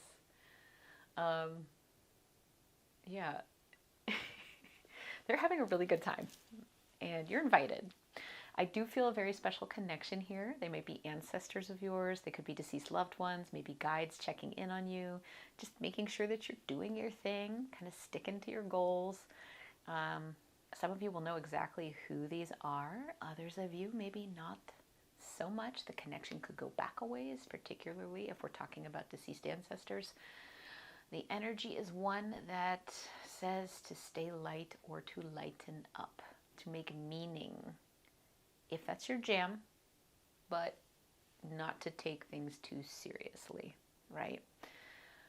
When we move through difficult times, trauma, grief, sorrow, healing, sometimes part of that process is to create meaning out of it, to take something away from the experience because it makes us feel better. And later on, you may find, as you've done more healing and moved on, that those things that tethered you once, that gave that thing meaning, you might let that go and change your mind. And they're reminding you to have the freedom and the lightness to do that. Don't take things too seriously because you've had enough of that. These are beings who aren't going anywhere. They're always going to be reminding you of this. They're always with you. They're always supporting you on your journey forward. And I want to talk about tattoos. You may have special tattoos in honor of these individuals, or you could be a tattoo lover, but I do sense a connection to these beings in a way that, for some of you, in terms of a tattoo. This also could be one individual. It may not be 2 necessarily. And if you haven't gotten a tattoo in their honor, if you knew them in life, it may be something that you're considering. And that won't be for everybody, but if not, they're kind of joking. Like, you could get a tattoo. I wouldn't mind that. As I focus on them, I'm also seeing a color of deep royal blue and yellow light around these individuals or individual. And I want to associate that blue with Archangel Michael and the idea of divine protection, taking care of your auric field, cutting cords, realigning chakras, and perhaps establishing or upholding boundaries in your life so that your own energy and purity stay intact. Not everybody needs to know everything, right? And that could be related to the seed experience or just Anything in general, your own energy, your own energetic sensitivities. Sometimes too, when you've gone through, going back to this, if it is the seed experience, maybe you've gone through something difficult and somebody asks you a question like related to that. Maybe you've had a loss and, someone says to you, do you have kids? And maybe you did at one point. And it's up to you how you choose to answer that. Yes, I was a parent. Or maybe that person, you don't want to let them in, or you don't want to have that conversation right now. And so you just say no. And they're saying, that's okay. That's all right. Protecting your own energy, cutting things off, where that needs to happen. The color yellow that I'm picking up with is making me think of the solar plexus and how we show up in the world. So it again speaks of authenticity, going with what works for you, especially if times are hard. I don't think you are the people-pleasing type, group 4. You're not somebody who fawns over other people. If you do, you're moving away from that. And the energy of these two little lovelies here is, making sure that you stick to that. Stick to yourself, stick to your own path, not to other people. Don't get sucked into other people's stuff. Don't get stuck in their crud. Remember that they're not going anywhere. They're always going to be a part of you. They're always going to be a part of your life path.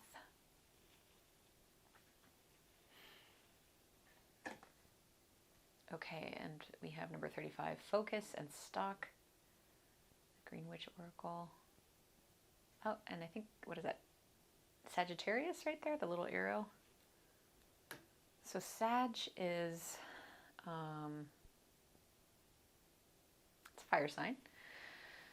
So you may be a fire sign yourself as well, Aries, Leo, or Sag, or you may have them predominant or prominent in your astrological charts or not.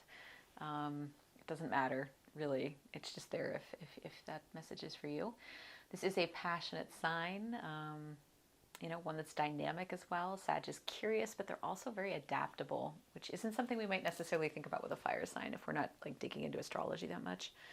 But part of the message here with Focus is a reminder from these lovelies here that your focus is where your creative spark will burn. So shift your natural curiosity to where you're feeling a pull to explore. Because wherever you place your gaze, that's what's going to flourish. So you may be, say, a very creative individual and you may have many talents like writing or art or decorating, painting. And it doesn't matter where you decide to channel that as long as you are doing something that connects you to your flow, to your creativity, to self-expression. Perhaps you make meaning by connecting your creative energy back to the Pearl and Seed experience, whatever this is, that record that we've been talking about. Or maybe you put your attention elsewhere. It doesn't matter, because regardless of where the inspiration bubbles from, self-expression feels very important to you and your energy. It's integral. So you want to channel that into the project or medium of your choice and see what can be born from that. Don't allow yourself to get stopped up or tripped up. Don't force it if you're not feeling with it. You just step into the flow. So maybe it's cooking today, maybe it's dancing tomorrow, okay? Also, plant a garden, maybe. Get a plant. Get your hands in the dirt. That might be a very specific message for some of you. Nurture those green babies. Touching plants and herbs may be healing for you. Working with them may be healing. Or perhaps you just channel some magic through working with Mother Nature. All right, what else do we have here today? Ooh, oh my gosh, this is really striking. Grow Your Truth, Black Snake. That is cool. This is giving me kind of a similar vibe to the Elk card. Yeah.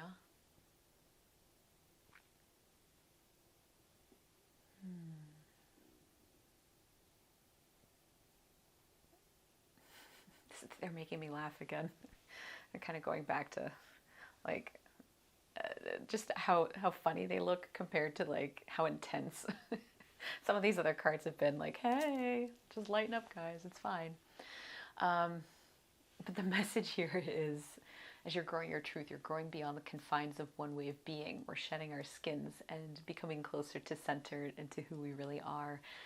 And this is about the process of growing into ourselves. So you strike me, Group 4, as someone who's likely already there. You're centered to your core beliefs. You're grounded in yourself. There is much that you have released, and you know there's going to be more in the future. And what I also feel this ties back into is that message of the, seed growth through pain or challenge, fortitude. So you may serve as a mentor, officially or not, to others who are experiencing similar hardships or sorrows or losses to what you've already gone through. You give folks exactly what they need. There's this kernel of hope in you, and you show that kernel to others who need to see it, and that you can grow through painful loss or trauma. And you can come through to the other side and live in joy and vibrancy again. And I feel as though only those who've experienced and worked through this would be represented by the black snake, because this is the card of big healing. And perhaps one of your spiritual gifts is that of healing and transmutation, leadership and change. You have a magnetism to you, group 4, that pulls others in, and I think people can see this or they can sense this about you. And you may leave others a little in awe, I think, in fact. And I think you're someone who's going to continue to grow your truth as you move forward in your journey of life, always changing, always unfolding. All right, let's see what else we have. We have the card of Sunstone and empowerment. That feels right.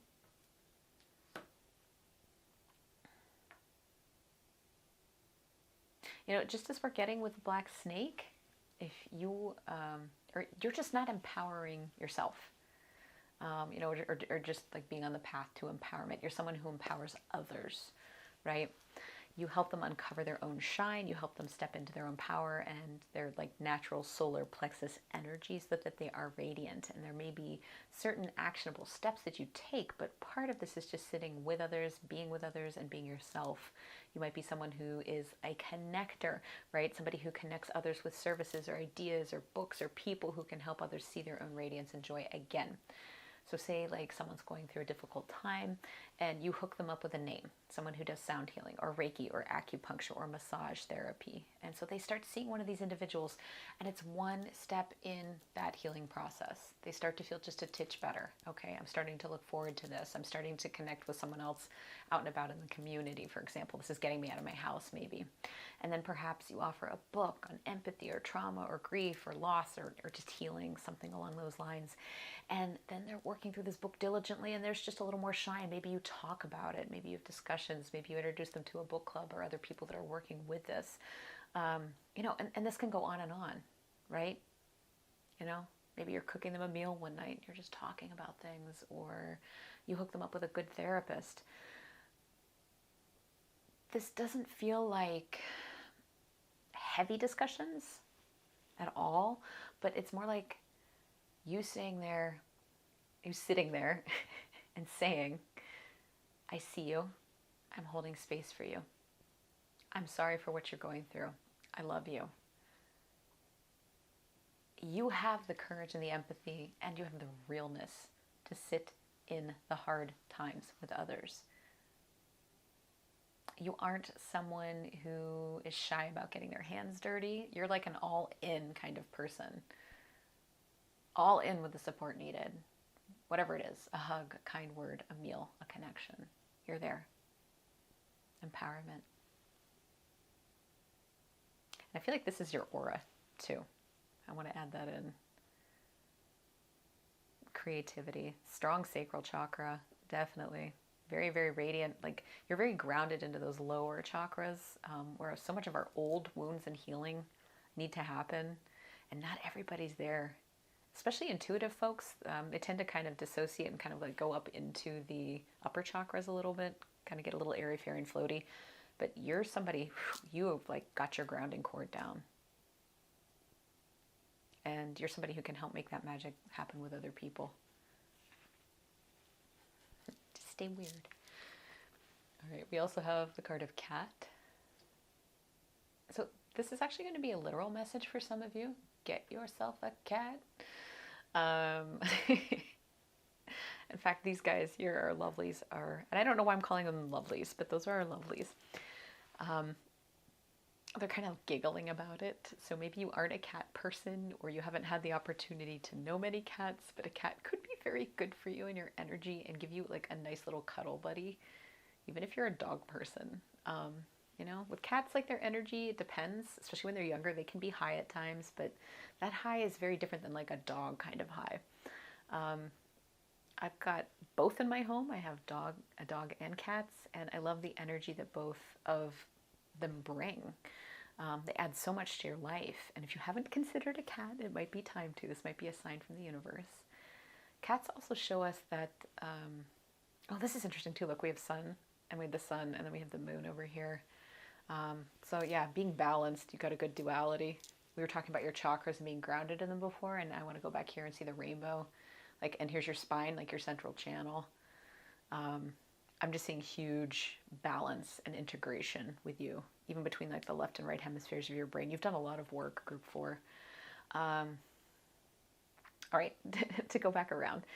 So the cat energies show us that there is room for all types of energy in our world. So this could be about broadening your pet horizons in the most literal sense. Maybe you're getting some insects as pets. But also embrace the shadows and the light that we have here. To take more of the Sag energy that we spoke about earlier and allow that curiosity to dominate. Like, where can you make more room for yourself in your life? Is there anything that maybe you've been pausing or holding back from doing, even though it might light you up a little more? You know, and even if there is an obstacle here, I think that you can slide into this energy more easily than you may realize, group 4. So this could be something that could really help to stoke your creative fires and those fires of your power and your freedom. So tap into your intuition here and follow that niggle, group 4, because I do feel like there's some kind of adventure that's waiting for you. And I'm seeing like a cat going outside for the evening and going around the neighborhood. And so maybe that's what that is. Like you're traveling a little bit. You're going for night walks. I don't know. You're going to another part of the world or the country that you live in, just to travel, to see new things, and to experience the magic and oneness with that as well. Yeah, a lot of beauty there for you. All right. We also have, oh, the card of wonders. There's like a crystal in there. This one's so pretty. So I feel like this is actually attached to this. Look at how the colors are similar. The energy of the cat. The wonders that lie ahead for you.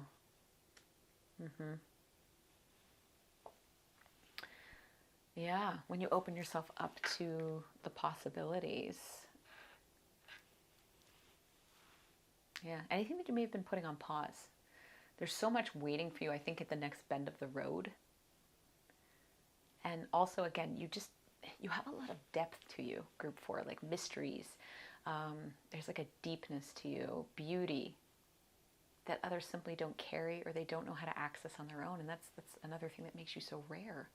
You have a way of tapping into this, and you express it in such a way that I actually have goosebumps right now. Yeah. You're one of those kinds of people who can manifest your dreams into reality. I'm now thinking about the Rocky Horror Picture Show, when they're all in the pool at the end, like singing "Don't Dream It, Be It." That's you. Like, you're not just settling for dreams, you're manifesting these dreams into the 3D reality. You know, your wonders and miracles and dreams become your truth and the path that you're walking in your existence. The shadows from here become the light over here, you know, and that's not the case for a lot of people. I think you're the kind of person who likely leaves others feeling a little awestruck, a little amazed at who you are. You know, this could be, that crystal could be showing us that you are somebody who channels or divines energy. You divine energy, like a lightning rod. You pull others to you, you pull energy to you, you pull experiences to you, and you make them real. And I'm actually seeing this crystal as being like part of a system of crystals all over the world, and they're crackling with energy, the same kind of energy. And this goes back to the idea, I'm getting excited and tripping over my words tonight, of you like connecting to and connecting others with each other, right? So you may be somebody who readily experiences the world, who enjoys traveling. We'd mentioned that also with the cat, you know, and experiencing other cultures, other foods. You may be a bit of a nomad, or you might not be too attached to any one place, although I do feel you're somebody who recognizes the power that certain places can hold, and it's from those places that you can make more of your magic, wherever you have that tie to the land. All right, and our very last card here is Earth School, Life Lessons, Soul Growth, Study, and Higher Learning. So if you're here, you've been in this pile and getting a reading. You've likely heard that Earth is a school where we have life lessons for our soul's growth and experiences. And the lovelies again here are sort of snickering at this, like, you know, it's like you're absolutely ancient in terms of your soul's age. You're a fossil, and you've had a billion lifetimes before, and you feel like, you know, maybe you're done this time around. Like, this is your last incarnation here on Earth, so that you can finally rest, have some peace. And there are a lot of people out there who feel similarly, you know, who have gone through trauma or numerous hardships, and you might be part of that group. And this is also a sign that you may be undergoing a new phase of study, like you're going back to school right now, or you're undertaking a new hobby, or you're finishing out one cycle and entering the next. There feels for me to be a lot of new possibilities for you, Group 4, and you're only as limited in this as you would like to be. So I'm going to end my reading here today. Why don't you leave us the oyster and pearl emoji in the comment box to claim your message, and let others know that you're part of the Group 4 crew, and leave any comments that you may wish to share with others. And if you felt this reading was entertaining or of value, please share it with others who may likewise benefit from it. And please give the video a like for the balance of our energetic exchange today. And this will help the messages to reach others who may also benefit from them. And if you haven't subscribed and hit that notification bell, please do so that you don't miss any future uploads. We do have a private Facebook group for those of you who would like to connect a little bit more. We do monthly giveaways and weekly pick-a-card readings featuring a number of talented readers. It is a lovely and supportive membership, and those who are there are wonderful and kind self-healers and unique souls, and we'd love to have you join us. There's a link in the description box below. Much love to you, Group 4, and I will see you in the next video. Bye, friends.